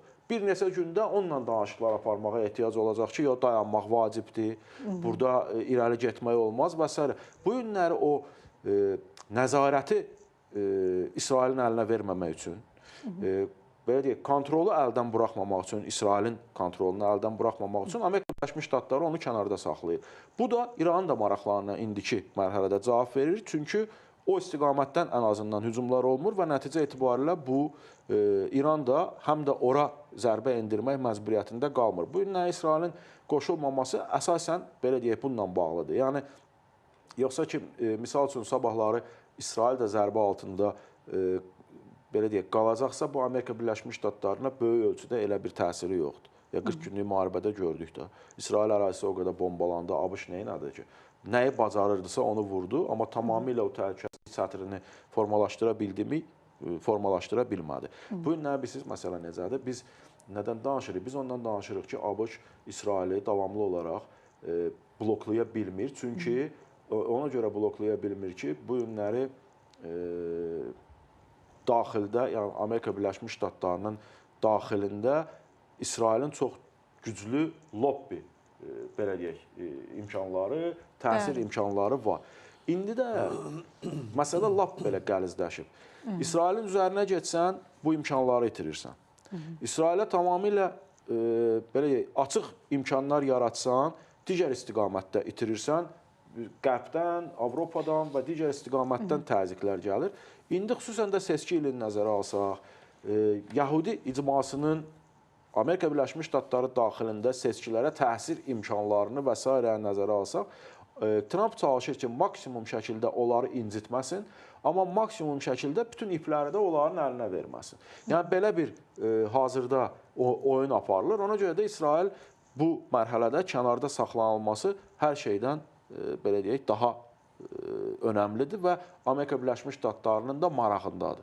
Dolayısıyla qeyd elədim, İranın da marağındadır iki cəbhədə vuruşmamaq üçün və Amerika Birləşmiş Ştatlarının özünün də marağındadır. Ona görə İsrail bu mərhələdə kənarda qalıb. Amma sabahları mən başda qeyd etdiyim kimi Avropa İttifaqı ölkələri nəhayətdə bu NATO-nun son sammitindən sonra Trumpın o iradlarının fonunda verilən bəyanatlar müqabilində gəlib ABŞ-ın yanında dayanacaqlarsa, Körfəz ölkələri bu və digər şəkildə özünü belə deyək, müdafiə etmək məcburiyyəti ilə üzləşib, artıq hərəkətə keçəcəklərsə, o zaman təbii ki, İsrail də tam gücü ilə proseslərə qoşulacaq. Bizdən Emrə bəy ayrılmalıdır. Mən Emrə bəyə təşəkkür edirəm suallarımızı ətraflı cavablandırdığına görə. İnşallah növbəti proqramlarımızda yenə görüşərik sizlə Emrə bəy. Bu nöqtədə Teşekkür ederim Arzulan. sağ olun. Bu nöqtədə Akif müəllimlə davam etmək istəyirəm. Akif müəllim, siz Rəşad müəllimin bildirdiyi mövqe ilə nə qədər ortaq düşünürsünüz? Rəşad bəyin dediklərinə qatılıram. Eyni zamanda Əmrə bəy də o məsələ ilə bağlı fikirlərini dedi. Bir də qayıdaraq sizin dediyiniz o quru əməliyyatlarına niyə başlamırlar Əmrə bəylə? O sualı başladınız. Amma İsraillə qarşı durma təbiidir. Rəşad bəyin dedikləri arqumentlər var ortada. Hər kəs öz oyununu oynayır, öz maraqlarına uyğun hərəkət eləməyə çalışır. İki dənə məqamı mən, yəni ağlıma gələn iki məqamı, fərqli məqamı da əlavə eləmək istəyirəm ora ki, onlardan biri odur ki, yəni İsrailin belə görünür ki, o uzaq mənzilli raketləri ya tükənibdir, azalıbdır, hansısa bir məqam üçün saxlayır ki, həlledici bir məqamda, çünki artıq xərc tələb eləyən raketlərdir onlar. O məqama hazırlar. Yəni, belə də görürük ki, heç Körfəz ölkələrinə də intensiv şəkildə atəşlər açmır. Müəyyən arsenalını çox az atəş açır, amma dəqiq atəş açır. Olsun. Yəni, bir o argumentdir. Digər tərəfdən, belə bir razılaşma ola bilər bunların arasında. Yəni, istənilən müharibədə gizli şəkildə danışıqlar gedir. Hətta Hitlerlə də müharibə gedəndə Hitlerin ətrafından kimlərlənsə, SSR-nin rəhbərlərindən kimlərsə danışıqlar aparırdı. Ya suiqəst eləsinlər, ya hansısa məsələyə razı salsın, hansısa əməliyyatı təxirə salsınlar. İndi də yəqin ki, İsrail ilə İran arasında nə qədər sərt qarşıdurma, nifrət hökm sürsə də, müəyyən proseslər də gedir orada. Bir-birinin maraqlarını nəzərə almağa çalışırlar, oynayırlar da, yəni diplomatik oyunlar da. İranın maraqlarında o var ki, İsrail bu Hörmüz boğazı məsələsinə qarışmasın. İndiki şəraitdə, yəni İran qarşısına qoyduğu, bəlkə də hesab edir ki, yaxındır Hörmüz məsələsini həll edəcəkdir. Ona görə də İsrailin Hörmüz məsələsinə qarışmaması İranın maraqlarına cavab verir. İsrailin maraqlarını isə Livanla bağlı İranın bir qədər geri çəkilməsi istəyir. Biz bunu müşahidə edirik. Yəni, İsrailin bu qarşıdurmada təbiidir ki, başa düşür İranı tam məhv eləmək mümkün deyil. Amma onun dərdi yaranan gündən ərazi məsələsi. Nə qədər mümkün ərazini genişləndirsin. Orada da Livanın içərisində o Litani çayına qədər sərhəd çayına çevirmək istəyir. Yəni, Livanın cənub hissəsi ilhaq olunur. Gedib də tutubdu, qalanı da tutdu orada. Bugün də elə güclü şəkildə Livan bombalanıb. Bəli, yəni söhbət ondan gedir ki, o istiqamətdə Livana İran tərəfindən ciddi bir dəstək olmasın. İsrail orada öz işini görsün, Livan ərazisində, bu tərəfdə də İran da Hörmüzlə bağlı işlərini geçsin, İsrail mani olmaz. Mən belə düşünürəm və bir əlamət də var ki, həmişə İranın ağzına baxan, İranla siyasətini uyğunlaşdıran Livan rəhbərliyi bu günlərdə onların prezidenti bir açıqlama verdi, bir müraciət elədi. Netanyahu bir müraciət elədi ki, müharibə ilə, qanla, itki ilə, güclə nail olmaqdansa gəlin danışaq. Bəli.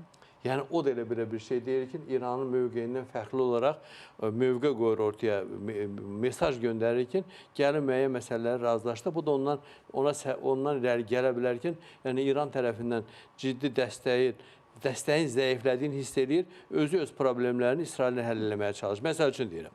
Yəni, ona görə də o dediyimiz məsələ gümanlarımızdır. İndi müəyyən bir dövrdən sonra o məsələlərin üzərində açıqlamalar gələndən sonra onsuz da İranın içərisində İsrailin içərisində o düşmənçilik, o nifrət qalır, nifrətlə köklənibdir.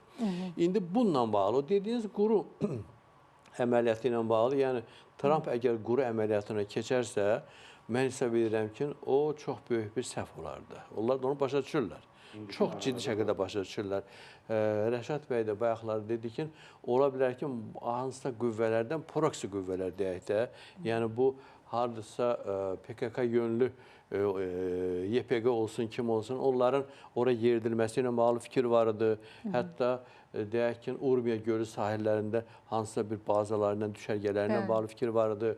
Oradan Van tərəfə, Türkiyənin ərazisinə təhlükələrin yaranması ilə və yaxud Van tərəfindən hansısa dəstələrin gəlməsi ilə bağlı çox ciddi məlumatlar vardı. Yarımçıq qaldı o məsələlər. Yəni, ola bilər ki, konservləşdirilibdir, yenidən o işə hissə salsın və yaxud İranın daxilində hansısa Suriya daxilində olan azadlıq ordusu kimi bir şey, təxminən belə bir şey də ola bilər ki, planları var. Silah verəndən sonra, maliyyə verəndən sonra kifayət qədər əhali, 80-90 milyon əhali onların içərisində hansısa bir hərbi gücü formalaşdırmaq mümkündür. Xüsusən də var, müəyyən hərbi güclər var və siz də bu hardasa bir 10 gün 2 həftə bundan əvvəl İran tərəfindən məlumatlar verildi ki, hansısa PKK yönlü qüvvələri zərərsizləşdiriblər, hərbi silahlı qüvvələri zərərsizləşdiriblər. O demək ki, orada nəsə eləmək istəyirlərsə, İran hərbi qüvvələri də onlara qarşı nəsə addım atıbdır. Yəni ona görə də bu plan üzərində yəni ki, düşünürlər. Birbaşa əgər quru yolla hərəkət eləsələr, o Rusiya və Çinin İrana dəstəyini 1-ə 10 artıra bilər. Çünki orada artıq Amerikanın bataqlığa düşmə ehtimalı olduğuna görə bütün qüvvələrini sərf edəcək. Necə ki, birinci mərhələdə raketlər və s. dəstək verdilər, İran özünü göstərdi. O Rusiyanın, Çinin gücü idi əslində, böyük mənada. O mərhələdə göstərdilər, kifayət qədər də cəmiyyətdə, dünyada da bir rəy yarandı ki, İranın bu qədər gücü varmış ki, İran Amerikanın cavabını verə bildi, dayandı. Onun Çin və Amerika, onların da o informasiya sistemi, elektron sistemləri də Amerika söndürmüşdü. Dərhal Çinin həmin sistemini işə saldılar, Çin dəstəyini verdi. İran demək olar ki, zərər çəkmədi. Yəni təyyarələri, hərbi texnikaları o sistemin sönməsindən zərər çəkmədi. Yəni o dəstəyi verdilər. İndi ikinci dəfə əgər quru əməliyyatları başlayarsa, bir mənalı şəkildə heç nədən çəkinmədən bütün qüvvələri göndərəcəklər ki, orada Amerika necə ki, Rusiya Ukrayna bataqlığına düşdü. Həm əvvəldən də o köməyin məqsədi o idi ki, Amerikanı İranda bir bataqlığa salsınlar. Ona görə də onu da Amerika yəqin ki, ölçür, biçir və ona da ehtiyac yoxdur. Ehtiyac yoxdur. Çünki ərazisi genişdir İranın. Çəkilmək, müqavimət göstərmək və birinci deyək ki, dalğada əhalinin içərisində doğrudan da müəyyən bir hissəsi də, böyük yox. Müəyyən hissəsində bir vətəni müdafiə edirik. Ölkəmizi müdafiə edirik. O xarici düşmənə qarşı birləşmək. İndi o söndü. Kifayət qədər sönübdür. Təzədən əgər Amerikanın çəkmələri, əskərlərin çəkmələri daxil olur sonra, o insanları təzədən bir təsir göstərəcəkdir ki, artıq bizim torpaqlarımıza gəlirlər, bizim evimizə gəlirlər, bizim namusumuzu tapdalayacaq bunlar. Ona qarşı təzədən o cəmiyyəti bir araya gətirir. Bunların hamısı yəqin ki, Amerikanın təhlilçiləri də hesablayırlar, ölçürlər, biçirlər ki, o addımı atmaq ziyan olardı.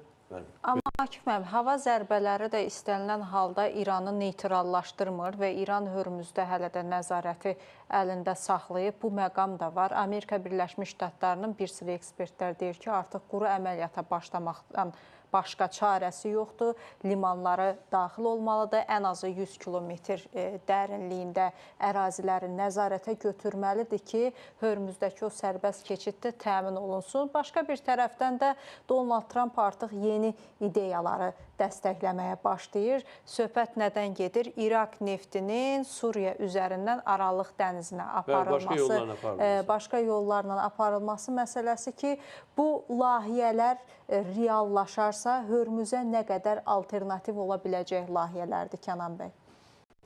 Bilirsiniz, Trumpı ümumiyyətlə proqnozlaşdırmaq çətindir. Trump indi sabah durub bunun əksini də deməsi mümkündür.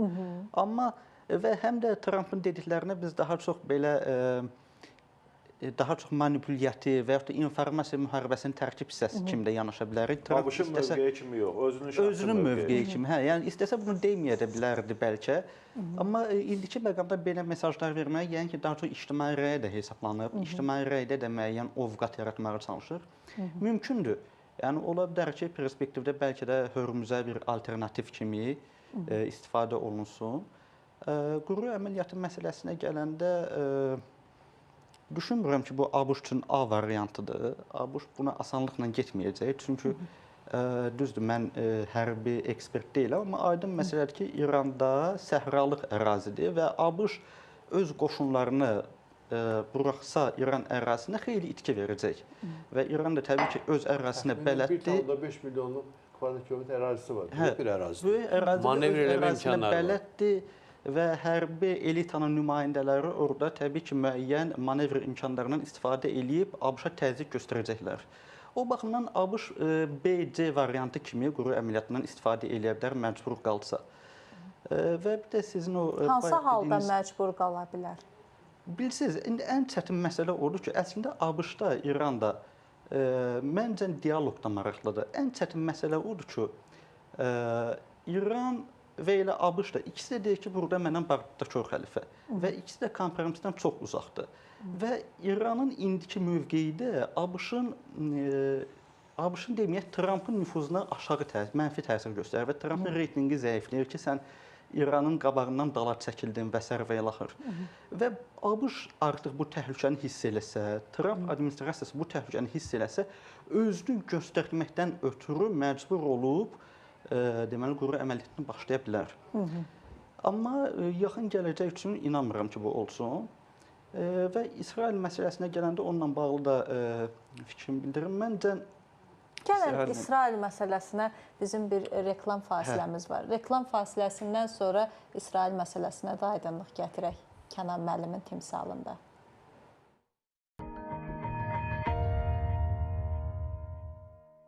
Bu yay Cool Ice qapağını aç və şansını tap. Qırmızı qapağın altına bax, QR kodu skan et və hədiyyələr qazanma şansı əldə et. Əsas tirajda Maldiv adalarına səyahət, həftəlik tirajda Seabreeze Resortda istirahət, gündəlik tirajda Cool Ice pivə. Bu yay Cool Ice qapağını aç, şansını tap. Brilliant parlaqlığı ilə Öz Prime Eran yaşa. Yeni Garnier Fructis seriyası, bitki keratini və suya davamlı texnologiyası ilə saçlara 100 saata qədər güzgü parlaqlığı verir. Sənin brilliant parıltılı Prime Eran, Garnier Fructis. Bu yay Cool Ice qapağını aç və şansını tap. Qırmızı qapağın altına bax, QR kodu skan et və hədiyyələr qazanma şansı əldə et. Əsas tirajda Maldiv adalarına səyahət, həftəlik tirajda Seabreeze Resortda istirahət, gündəlik tirajda Cool Ice pivə. Bu yay Cool Ice qapağını aç, şansını tap.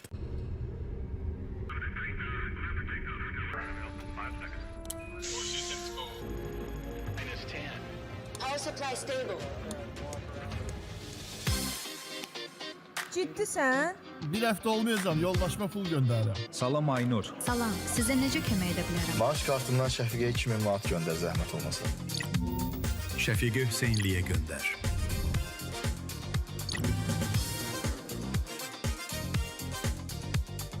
Hər yerdə sizinlə danışan bank. Kartlar öz hesabların arasında və nömrəyə köçürmə. Kartın aktiv, deaktiv edilməsi. Bankla bağlı bütün sualların cavablandırılması. İndi çox rahat. Davamı da gələcək. ABB. Gələcəyin bankını qarşılayın.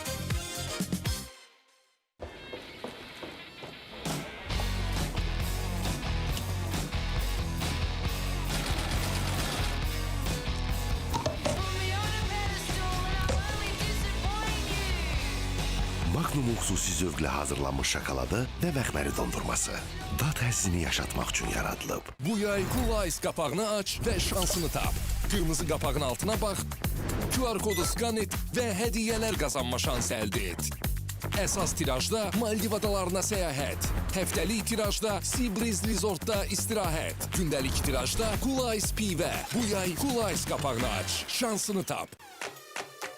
Brilliant parlaqlığı ilə Öz Prime Eran yaşa. Yeni Garnier Fructis seriyası, bitki keratini və suya davamlı texnologiyası ilə saçlara 100 saata qədər güzgü parlaqlığı verir və 5 qat daha çox amarlıq. Bu parıltıdan daha çoxdur. Bu sənin brilliant parıltılı Prime Eran'dır. Garnier Fructis.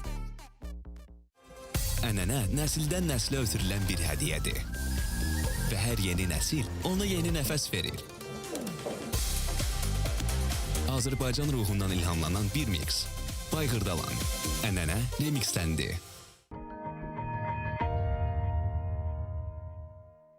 Azovdan sonra növbə Qara dənizə çatdı. Rusiyanın 20 gəmisi Ukrayna tərəfindən eyni anda vuruldu. Razılığa gəlməsələr bütün elektrik stansiyalarını və körpülərini sıradan çıxaracağıq. Donald Trump Tehrana sərt xəbərdarlıq etdi. Azərbaycan beynəlxalq axtarışa verdi. Britaniyada saxlanıldı. Pakistanlı cinayətkar ölkəmizə ekstradisiya ediləcək. 800 manat cibimdən bura hamı da bilir qonşular, mən bura pul vermişəm. Yəni bu yolu çəkdirdim, təzədən bura su bastım. Kimə də deyirsən, hamı üzün çölü gedir ona. Dirşağı qəsəbəsində illərdir həllini tapmayan yol problemi sakinlərin gündəlik həyatını çətinləşdirir. Qaranlıq, zülmət gözü görmür. Maşınlar keçir maşın işığına. Avariyada olur. Uşaq da keçə bilmir, böyük də keçə bilmir. Nə divarların işığı var, nə yolun işığı. Zülmətə qərq olan yol sakinlərin kabusuna çevrildi. Piyadalar təhlükə ilə üz-üzə qaldı. Mən verirəm qəsəbə 18 manata, qəsəb da satır 20 manata. Lahıc qəsəbəsində yaşayan çoban qarşılaşdığı çətinliklərdən danışdı. Daha ətraflı birazdan.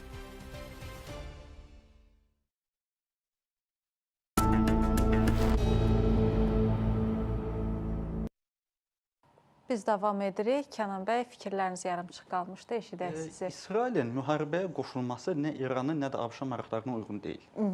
Çünki ABŞ və İsrailin müharibə ilə bağlı mövqeyi fərqlidir. ABŞ konstruktivdir və indi məsələni çətinləşdirən sadəcə olaraq İranın, belə deyək də, burada mənəm bardaqda kör xəlifə üslubudur. İran azmaz güzəştə getsə, bəlkə də tərəflər razılığa gəlməsi mümkündür. Amma ABŞ-dan fərqli olaraq İsrail böyük müharibədə çox maraqlıdır. Və İran başa düşür ki, İsrail vursa, İsrail hədəf seçsə, İsrailin əlinə kozur verilmiş olacaq. İsrail də bundan istifadə edib böyük müharibəyə başlayacaq və hətta deyəcək ki, mən özümü müdafiə eləməyə başladım. ABŞ da eləcə İsrailə bəlkə də indi pərdə arxasında bu ictimaiyyətə açıqlanmasa da, pərdə arxasında müəyyən mesaj verib ki, hələ ki qoşulma müharibəyə, onsuz da münasibətlərimiz səninlə yaxşı deyil. Son vaxtlar bilirsiniz ki, münasibətlər də pisləşib. Onsuz da münasibətlərimiz yaxşı deyil. Sənin indi müharibəyə qoşulmağın mənim maraqlarıma uyğun deyil. Mən diplomatiyada maraqlıyam. Və yəqin ki, buna görə İsrail hələlik kənarda dayanıb. Amma İsrailin çox yəqin ki, ürəyindəndir ki, müharibəyə başlasın. Hətta bu mənim subyektiv fikrimdir, bəlkə də yanılıram. Benyamin Netanyahunun taleyi, siyasi taleyi bu müharibələrdən asılı vəziyyətə düşür. Seçkiyə də çox az qalıb. Seçkilərdə çox az qalıb, bəlkə də o artıq hakimiyyətdən gedəcək yer gəlmişkən. Gedəcək. Hələ məhkəmələrdən qutarsa gedəcək. Hə, məhkəmələrdən qutarsa. Rəşad, mən bu məqamı sizlə dəqiqləşdirmək istəyirəm. Kənan bəy bir qədər üzərindən qısa keçdi. Ətraflı şərh etmənizi istəyirəm. Məhz bu qeyd etdiyim İraq neftinin Suriya ərazisindən keçməklə Aralıq dənizinə getməsi, oradan Avropaya daşınması prosesi ki, bununla bağlı alternativ marşrutların işlənməsi, hazırlanması layihəsini Donald Trump dəstəkləyir. Bu, İranın təsirini Hörmüzdə azaltmaq üçün effektiv ola bilərmi? Ümumilikdə təsirini azaltmaq üçün effektiv ola bilərmi? Baxın, təbii ki, söhbət təkcə İraq nefti məsələsi deyil. Bu bir istiqamətdə Körfəz ölkələri də alternativ və Hörmüzə çıxmadan birbaşa, belə deyək, dənizə yeni imkanları etiva eləyən, onsuz da var, yəni məsələn, Birləşmiş Ərəb Əmirliyi boru kəmərləri var. 2027-yə qədər onun genişləndirilməsi və daha böyüməsi, həcmin artırılması istiqamətində. Çünki bu ölkələr bu və ya digər şəkildə neft ölkələridirsə və ayaqda durmaları bu məhsulu dünya bazarına çıxartmaq fonunda baş verirsə, bu günləri bir boğazdan asılı qalıb İran kimi bir qonşunun nəzarətində olan ərazidə davamlı öz üzərində bu və ya digər şəkildə təhlükəni hiss eləyəcəklər. Ona görə bunların hər biri bu və ya digər şəkildə alternativlərlə barədə düşünür. Prinsip etibarilə düşünməyini. Amma bu bir gün, 2 gün içində baş verəcək bir şey deyil. Axı, bu uzun müddətli, belə deyək, layihələndirmə tələb eləyən və o halda ki, dinçlik dövrü olsun. Yəni, təsəvvür eləyin, ABŞ-la İran müharibə eləyir və bu arada o İraq neftinin harası daşınması üçün ya Körfəz ölkələrinin alternativ xətləri çəkməsi faktiki olaraq mümkün deyil. Hüsilər bir tərəfdən vuracaq, onsuz da 40 günlük müharibədə biz Yanbu limanının vurulmasını da gördük, digər istiqamətlərdə hücumları da gördük. İran Sepah bir tərəfdən başlayacaq zərbə altına qoymağa, yəni o yolların çəkilişi özü faktiki olaraq təhlükə altına düşəcək. O baxımdan bu proseslər ancaq dinc dövrdə, belə deyək, həyata keçirilə biləcək proseslərdir və yenə deyirəm, özü də uzun müddətli perspektivdə. Yəni, indiki şərtlər daxilində bu gün üçün Hörmüzə alternativi tez bir zamanda yaratmaq mümkün deyil. Ona görə diqqətlər bu qədər ümumiyyətlə, quru marşrutları alternativ ola bilər, o həmin dəniz marşrutlarına. Baxın, təbii ki, var. Məsələn, İranın daxilində biz bilirik də, quru marşrutları da var, dəmir yolu var. Çinə neft daşımaq istəyirsə, həmin dəmir yolu vasitəsilə daşıya bilər. Amma o günləri ekspertlər də qeyd elədi. Demək, 100 vagondan ibarət neft, belə deyək, qatarı 70.000 barel maksimum neft daşıyır, özdə neçə günə. Dəniz yolu ilə bir dənə tanker bir dəfiyə 2 milyon barel, 2 milyon yarım barel neft daşıyır və daha tez bir müddətə. Dəniz yolu sərfəlidir. Yəni, bu quru marşrutu ilə daşınan neft, dəmir yolu ilə və s. ilə kəmərlər yoxdursa, Birincisi, məsafə uzaqlaşır deyənə bunun qiyməti artır, alıcıya artıq sərf eləmir. İkincisi də həmin effekti vermir, o boyda məhsulun daşınmasını təmin eləyə bilmir. O baxımdan dəniz yolu xüsusi burada, belə deyək, tankerlərlə daşınması daha əlverişli hesab olunduğu üçün bu günləri hamı o yolla Deməli, İranın təsirinin azaldılması ideyaları sadəcə xülyadır. Yox, elə deməyək. Baxın, mən bayaq başda qeyd elədim. Alternativ yol öz yerində. Bir, dəmir yolları vurulur. Nəzarəti götürmək magistral yolları vurulur. Körpüləri vurulur. Digər istiqamətlərdə ayrı-ayrı ölkələrlə Hindistanın, belə deyək, orada İran ərazisində olan Hindistanın idarə elətdiyi liman da var. Çabahar limanı. O belə vurulur. Bəndər Abbas vurulur. Faktiki olaraq İranı Hörmüzə möhtac buraxırlar. Hörmüzü İran özü açmağa məcbur edirlər, bütün bu istiqamətlərdə yollarını kəsməklə. Aça bilmirlər. Sən ya, biraz indi dözür də. Məcbur eləyirlər, amma açmır. Baxın, indi dözür. Hələ deyir ki, Babil-Məndab boğazında bağlayacaq. İndi ehtiyatları var, dözür. Sabahları o ehtiyatlar tükənəndən sonra dözə bilməyəcək. Sabahları mütləq şəkildə özünə lazım olacaq onu aşmaq. Və onda məcbur olacaq indiki şərtlərdən qat-qat ağır şərtlər qoyulacaq onun üzərinə. O baxımdan deyirəm ki, İran əslində oturub bir düşünməlidir və maksimum şəkildə faydalanmalıdır indiki imkanlardan və şəraitdən. Sabahları çox gec ola bilər və nəticə etibarilə əgər Amerika Birləşmiş Ştatları tez bir zamanda prosesdən nəticə əldə edə bilməsə, ki, təbii ki, marağındadır ki, tez nəticə əldə etsin. Amma nəticə əldə edə bilməsə, bu cür iqtisadi blokada ilə, qeyd edirsiniz də, taxıl anbarın vurursa, su ehtiyatlarını zərbə altına qoyursa, bu cür blokada ilə İranın daxilində elə bir çöküş yaradacaq ki, daxildə artıq etnik qruplar arasında münaqişə başlayacaq. Hakimiyyət daxilində münaqişə başlayacaq, siyasi hakimiyyətin əlində olan silahlı qruplaşmalarla Sepah arasında müharibə başlayacaq. Kənar bayaq qeyd elədiyimiz proksi qüvvələrin daxil olması baş verəcək. Eyni zamanda indiyə qədər Amerika Birləşmiş Ştatlarının ayrı-ayrı müharibələrdə aktiv şəkildə istifadə etdiyi o Afrikada olan silahlı muzdurlar çox rahat şəkildə gəlib bu prosesdə iştirak edə bilər. Amerika Birləşmiş Ştatları bir neçə il qabaq o Talibana, o silaha zada hamısını peşkəş eləyib elə-belə çıxmayıb oradan. Sabahları onların bu və ya digər şəkildə İranla konfliktini yaratmaq İsraillə Amerika Birləşmiş Ştatlarının əlində 2-2 kimi bir şeydir. Oradan o qruplaşmaları içəri soxub İranın daxilində elə bir xaos yarada bilər ki, Suriya və digər ərazilər, belə deyək, jurnal kimi görünür. Amerika Birləşmiş Ştatları istəyirmi İranın daxilində xaos yaratmaq? Söhbət odur ki, bu xaosun nəticəsini proqnozlaşdıra bilmədiyi üçün bunun parçalanıb ayrı-ayrı ölkələrə belə deyək, parçalanmasını istəmədiyi üçün ona son çarə olaraq baxır.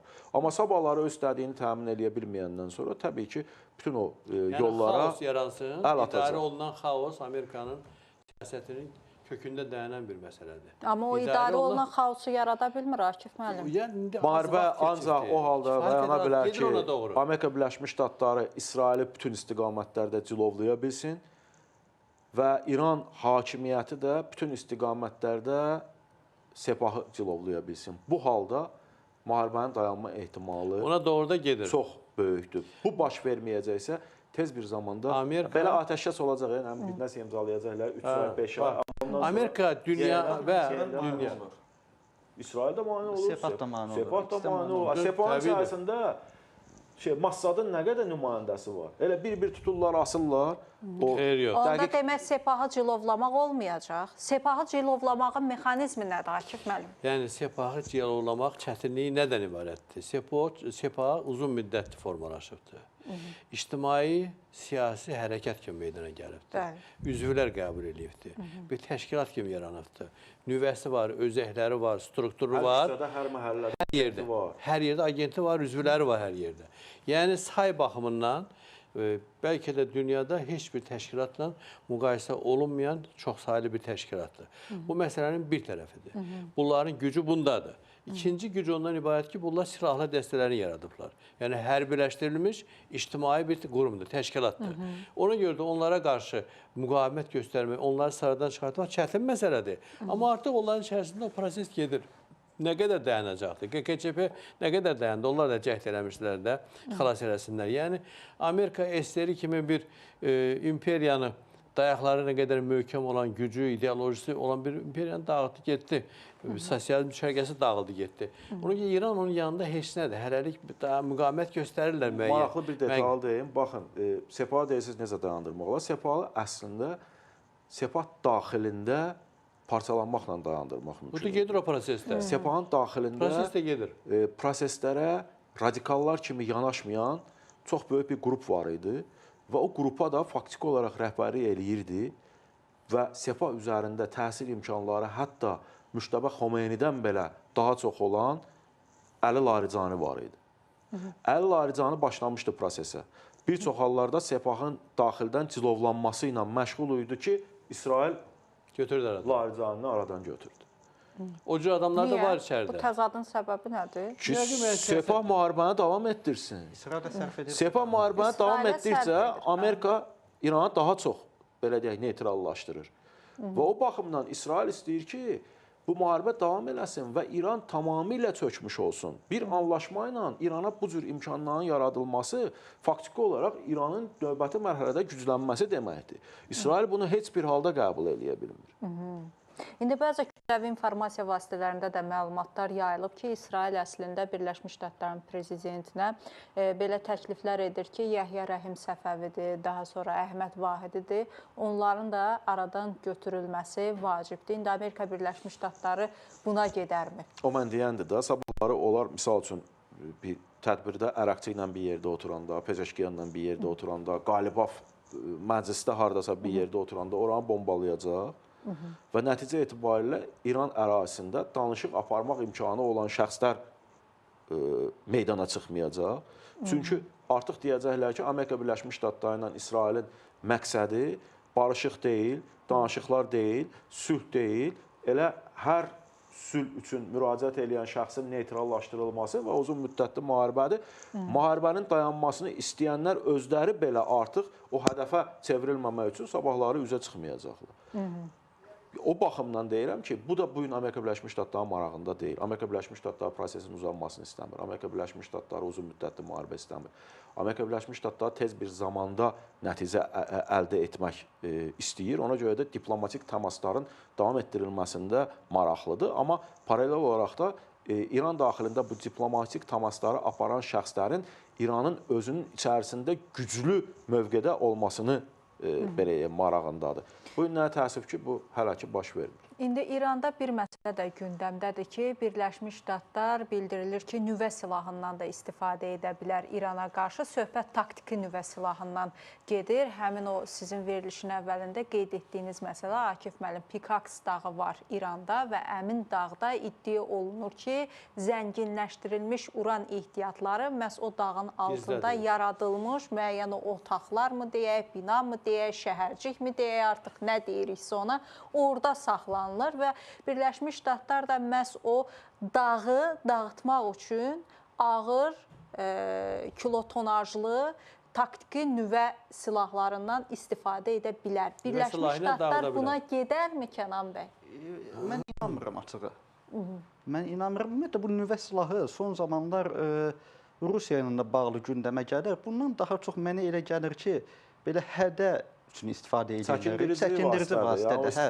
Amma reallıqda ABŞ-ın bunu eləyəcəyini düşünmürəm. Ağlabatan da deyil. Məncə ABŞ-a lazım da deyil bu. ABŞ-ın gündəmində də deyil bu. Onsuz da adları çıxıbdır, bir dəfə istifadə ediblər. Yəni, əksinə ABŞ-ın əleyhinə olacaq. ABŞ-ın əleyhinə olacaq nüvə silahından istifadə. O baxımdan mən bunu açığı inandırıcı hesab eləmirəm və bunu daha çox belə xülyaya bənzər çəkindirici kimi Siz indi inandırıcı hesab eləmirsiniz, amma İranın ali rəhbərinin hərbi məsələlər üzrə müşaviri Yəhya Rəhim Səfəvi bu məsələyə artıq münasibət bildirib ki, onlar elə deyəcək, təbii. O da hədə qorxu gəlməkdir. Yox, bax, məsəl üçün, o cür avantürəyə əl ata bilər İran. Trump da dedi ki... İran nüvə silahı var ki... Olsa da, yəni deyirəm, olsa. Trump da bir dəfə dedi ki, görürsünüz, bunlar əlində olan bütün silahlardan istifadə edir dünya ictimai rəyi formalaşdırmaq üçün. Əgər bunların nüvə silahı olsaydı, bundan da istifadə edərdilər. İndi hələlik yoxdur. Yarımçıq nə varsa ortaya gətirirlər, gətirmirlər. Pikaks dağının altında nə isə var, burada yoxsa yox. O hələ məlum deyil. Amma nüvə silahından istifadə etmək ehtimalı Rusiyanın elə bir son ümid yerinə əl ata bilər, son bir cəhdə əl ata bilər.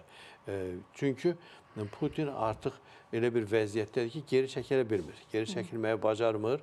Ola bilər ki, hansısa bir məqamda ondan istifadə eləsin. Amma nüvə silahı ortaya çıxanda 2-ci Dünya müharibəsindən sonra, xüsusilə də Yaponiyada Nagasaki, Hiroşima nümunəsindən sonra bütün dünya artıq özü üçün qəbul elədi ki, nüvə silahı istifadə edilməyən silahdır. İndi söhbət atom bombasından getmir, Akif müəllim. Taktiki nüvə silahından gedir ki, yəni o başlasa zəncirvarı reaksiya. Zəncirvarı reaksiya başlaya bilər orada. Bir məqamı vurğuluyum. Bir nəfər balaca bir ərazi üçün işlətdi, o nümunənin üzərindən başqaları yavaş-yavaş daha geniş miqyasda istifadə edə bilər. Bunu hamı başa düşür. Ona görə hər kəs özünün təhlükəsizliyini təmin eləmək üçün ona getməyəcəkdir. Baxın, burada maraqlı bir detal var. O adını çəkdiyimiz şəxs Yahya Rəhim Səfəvi. Məlum şəxsdir da, yəni. Bu faktiki olaraq belə deyək, siyasi hakimiyyət təmsilçisi deyil. Bu hərbçidir. Faktiki olaraq sepahçıdır və əslində bu cür bəyanatlarla Amerika Birləşmiş Ştatlarının elə mövqeyini möhkəmlətməklə məşğuldur. ABŞ deyir ki, İranın söz verməsinə baxmayaraq, nə bilim, dini liderin fətvasına, haram olması ilə bağlı fətvasına baxmayaraq, İranın biz heç vaxt nüvə silahı hazırlamayacağıq və belə bir fikrimiz də yoxdur deməsinə baxmayaraq, bunlar 60%-ə qədər uranı zənginləşdiriblərsə, məqsəd deməli nüvə silahı əldə etmək olub da. Dinc məqsədlər üçün 3%, 5% zənginləşdirərdin, bəsin idi da, düzdürmü? İndi də sən çıxıb bəyanat verirsənsə ki, bu prosesi davam etdirmək lazımdır. Sən faktiki olaraq onlara haqq qazandırırsan ki, onlar desin ki, gördünüz, biz deyirdik axı, bunlar bu nüvə silahı yaratmağı məqsəd kimi qarşılarına qoyublar. Biz zənginləşdirilmiş uran ehtiyatlarını da Amerika Birləşmiş Ştatlarına təhvil vermişik. O deməkdir ki, ay Amerika Birləşmiş Ştatları, gəl məni sonacan əz, İranı məhv elə və biz də rahatlayaq. Bunun başqa bir adı yoxdur. Bu, bilirsiniz, avanturadır. Bu, yenə deyirəm, bu faktiki olaraq bu gün danışıq aparan tərəflərin texniki danışıqlar olsun, üçüncü dolayı danışıqlar olsun, üçüncü ölkə vasitəsilə aparılan danışıqlar olsun. O danışıqları faktiki olaraq bir kənara atmağa hesablanmış bəyanatlardır. Sən onların mövqələrini danışıqlar masasında heçə endirirsən. Sabahları o danışıqlar masasında ərəqçisi, qalibafı, digərləri biz nüvə silahı yaratmaq istəmirik deyənməyəcək. Deyəcəklər ki, ay kişi, orada səndən böyük ali dini lider var. Onun hərbi məsələlər üzrə müşaviri də deyir ki, biz bu silahı yaradacağıq. Sən burada öhdəlik götürsən ki, mən bunun üçüncü ölkəyə çıxarılması və yaxud da parçalanması, 60% uranın, parçalanmasına razıyam. Orada sən nümayəndən deyir ki, heç bir halda heç bir ölkəyə bu zənginləşdirilmiş uran təqdim olunmayacaq. Bu faktiki olaraq avanturadır. Və bunlar faktiki olaraq danışıqları pozmağa hesablanmış bəyanatlardır. İranı buna kim təhlük elədi? Ay Rəşad müəllim, Amerika Birləşmiş Ştatları niyə o 2015-ci ildə imzaladığı razılaşmadan 2018-ci ildə Anlaşma memorandumu gərək çıxmaz idi da. Təbii ki, səhv idi. Onsuz da İran şərait yaradırdı, MAQATE orada təftiş işləri aparırdı. İş gedirdi axı. Baxın, hazırlıq işləri gedirdi orada. Bir məsələ var da. Necə hazırlıq işi gedirdi? Trump nə vaxt gəlib dedi ki, mən çıxıram sazişdən. O vaxt dedi ki, MAQATE deyir ki, məni bir sıra nüvə proqramı olan ərazilərə artıq buraxmırlar. Onda ABŞ dedi ki, bu buraxmırsa, deməli orada nəsə var. Bu nəsə eləyir. Birinci bəyanat verildi, ikinci təzyiq göstərildi, üçüncü danışıqlara çağırıldı ki, bu imkanlar yaradılsın. İran bütün bu imkanlardan imtina edəndən sonra... Amma MAQATE-nin hesabatları var axı. Amerika Birləşmiş Ştatları da çıxdı. Hesabatlarda da əks olunub ki, orada təftiş işləri aparıblar. Təbii ki, aparırdılar. Uzun illər aparırdılar. Amma artıq o bütün, belə deyək... Nə oldu? Trump gələndən sonra MAQATE-ni qoymadılar təftiş iş aparmağa. Trump gələndən də bir müddət sonra o təftişə imkan yaradılırdı. Amma bütün ərazilərdə o təftişə imkan yaradılmadığı üçün... MAQATE o qədər güclü bir təşkilat deyir ki, doğrudan da orada gedən prosesləri izləyə bilsin. MAQATE-ni aldatmaq asan bir məsələdir. nümayəndələr gəlibdi. İddialı fikirdir Akif müəllim. Yox, mən belə bilirəm, ekspertlərin də rəyinə baxmışam ki, tutaq ki, Amerikanın əlində daha çox imkanlar var, peyk və s. imkanlarla baxsın ki, harda İranda hansı proseslər gedir, hansı işlərlə məşğuldur. MAGT-nin imkanında o proseslər yoxdur. Getdi, gəldi, hansısa bir, deyək ki, falan yerdən şübhələnirlər, apardılar, göstərdilər ki, buyurun, baxın, görün, bu hansı səviyyədə gedir, biz bu səviyyədə çalışırıq. Heç real işin getdiyi yerləri böyük ehtimal heç göstərmirlər. MAGT-nin də o imkanında yoxdur ki, tapsın doğrudan da Pikaks dağının altında bu proses gedir, yoxsa yox. Bəzən də görürsən ki, orada tərəddüd edir ki, mövcudluğunu təqdim edirlər. Buraxmayaq, axırda buraxır. İranın özündə siyasəti var da, gelir, görür ki, bir ciddi bir şey yoxdur. Yəni ona görə mən hesab edirəm ki, MAGT-nin əlində olan təzədən qayıdırıq, mövzumuzun əvvəlinə qayıdırıq. Təzədən istəyirsin, müzakirəni gelsin. 1-2 saatda gedir təzədən. Yəni təzədən söhbət ondan gedir ki, burada Amerikanın o texniki cəhətdən, texnoloji cəhətdən imkanları elədir ki, onun informasiyası daha genişdir. Yəni Trumpın bunu kaprizi ilə, şıltaqlığı ilə izah eləməyə ehtiyac yoxdur ki, gəldi 17-ci ildə, 18-ci ildə başladı prosesləri. Və gördü, indi o təbii ki, orada bir partiya Yox, Trump dedi ki, mən Obamadan yaxşı razılaşma imzalayacağım. Yoxdur, ortalıqda yaxşı razılaşma yoxdur. Obamanın imzaladığının Anlaşma memorandumunun 1-ci maddəsi Obamanın vaxtından daha yaxşıdır da. İran öhdəlik götürür ki, heç bir halda nüvə silahına malik olmayacağım. İndiyənə qədər... Yox, 1-ci maddə Livanla bağlıdır, Rəşad müəllim. Üzr istəyirəm, 1-ci maddə Livanla atəşkəslə bağlıdır. Bu da İranın faydasınadır. Sonra nüvə silahına malik olmamaqla bağlı öhdəlik götürür. üçün nüvə tədqiqatlarına icazə verilir. Baxın, birinci nüvə sazişində İran tərəfi elə bir öhdəlik götürməmişdi. Birinci nüvə sazişində öhdəlik yox. İran sözlə deyirdi ki, mən belə deyək, nüvə silahına malik olmayacağım. Amma o sazişdə konkret öhdəliyi yox idi və onun altında imzası da yox idi. Trump məhz onu nəzərdə tutaraq addımlar atır. Amma bayaq bir şey yaddan çıxdı deyəmədim. Taktiki nüvə silahından istifadə məsələni. Taktiki nüvə silahından istifadə biz qeyd elədik artıq zəncirvari reaksiya səbəb ola bilər. Nəticəsini proqnozlaşdırmaq mümkün olmaz. Konkret indiki halda isə sən İranda o zənginləşdirilmiş uranın harda saxlanıldığından xəbərdar olmadığın bir müddətcə sən taktiki nüvə silahından istifadə edirsənsə, sən faktiki olaraq İrana uranı bundan da artıq zənginləşdirmədən elə o 60% zənginləşdirilmiş uranla çirkli bomba hazırlayıb atmağa vadar eləyirsən və nəticə etibarilə aləm dəyir bir-birinə.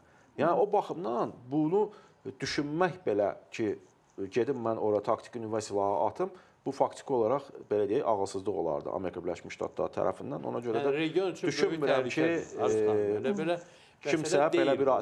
Hətta Trump belə bəyanat versə belə, Pentagon, o daxildə belə deyək, elita, siyasi elita, hərbi elita heç bir zaman belə bir avanturya inanmıram ki, gedir. Aydındır. Son dəqiqə məlumata çıxdı ki, Amerika Birləşmiş Ştatları Sepahla əlaqəli şəbəkəyə qarşı sanksiyaları genişləndirib. Amerika Birləşmiş Ştatlarının Maliyyə Nazirliyinin xarici aktivlərə və kütləvi qırğın silahlarının yayılması fəaliyyəti ilə əlaqəli 4 fiziki şəxs və 3 şirkəti sanksiya siyahısına daxil edərək məhdudiyyətləri genişləndirib. Görünür ki, Birləşmiş Ştatların hələ İranla bağlı həmlələri davamlı olacaq və biz də elə bu gerçəkləşdirilən davamlı həmlələri də izləməyə davam edəcəyik. İstənilən halda tərəflər arasındakı gərginlik hələ ki mövcuddur və bu gərginlik nə zaman sona çatacaq hələlik bizə məlum deyil, ancaq prosesləri izləyirik və izlədikcə də əziz tamaşaçılar sizin diqqətinizə çatdırırıq. Dəyərli ekspertlərimiz, təşəkkür edirəm bugünkü veriliş üçün və maraqlı müzakirə üçün. Görüşərik, salamat qalın.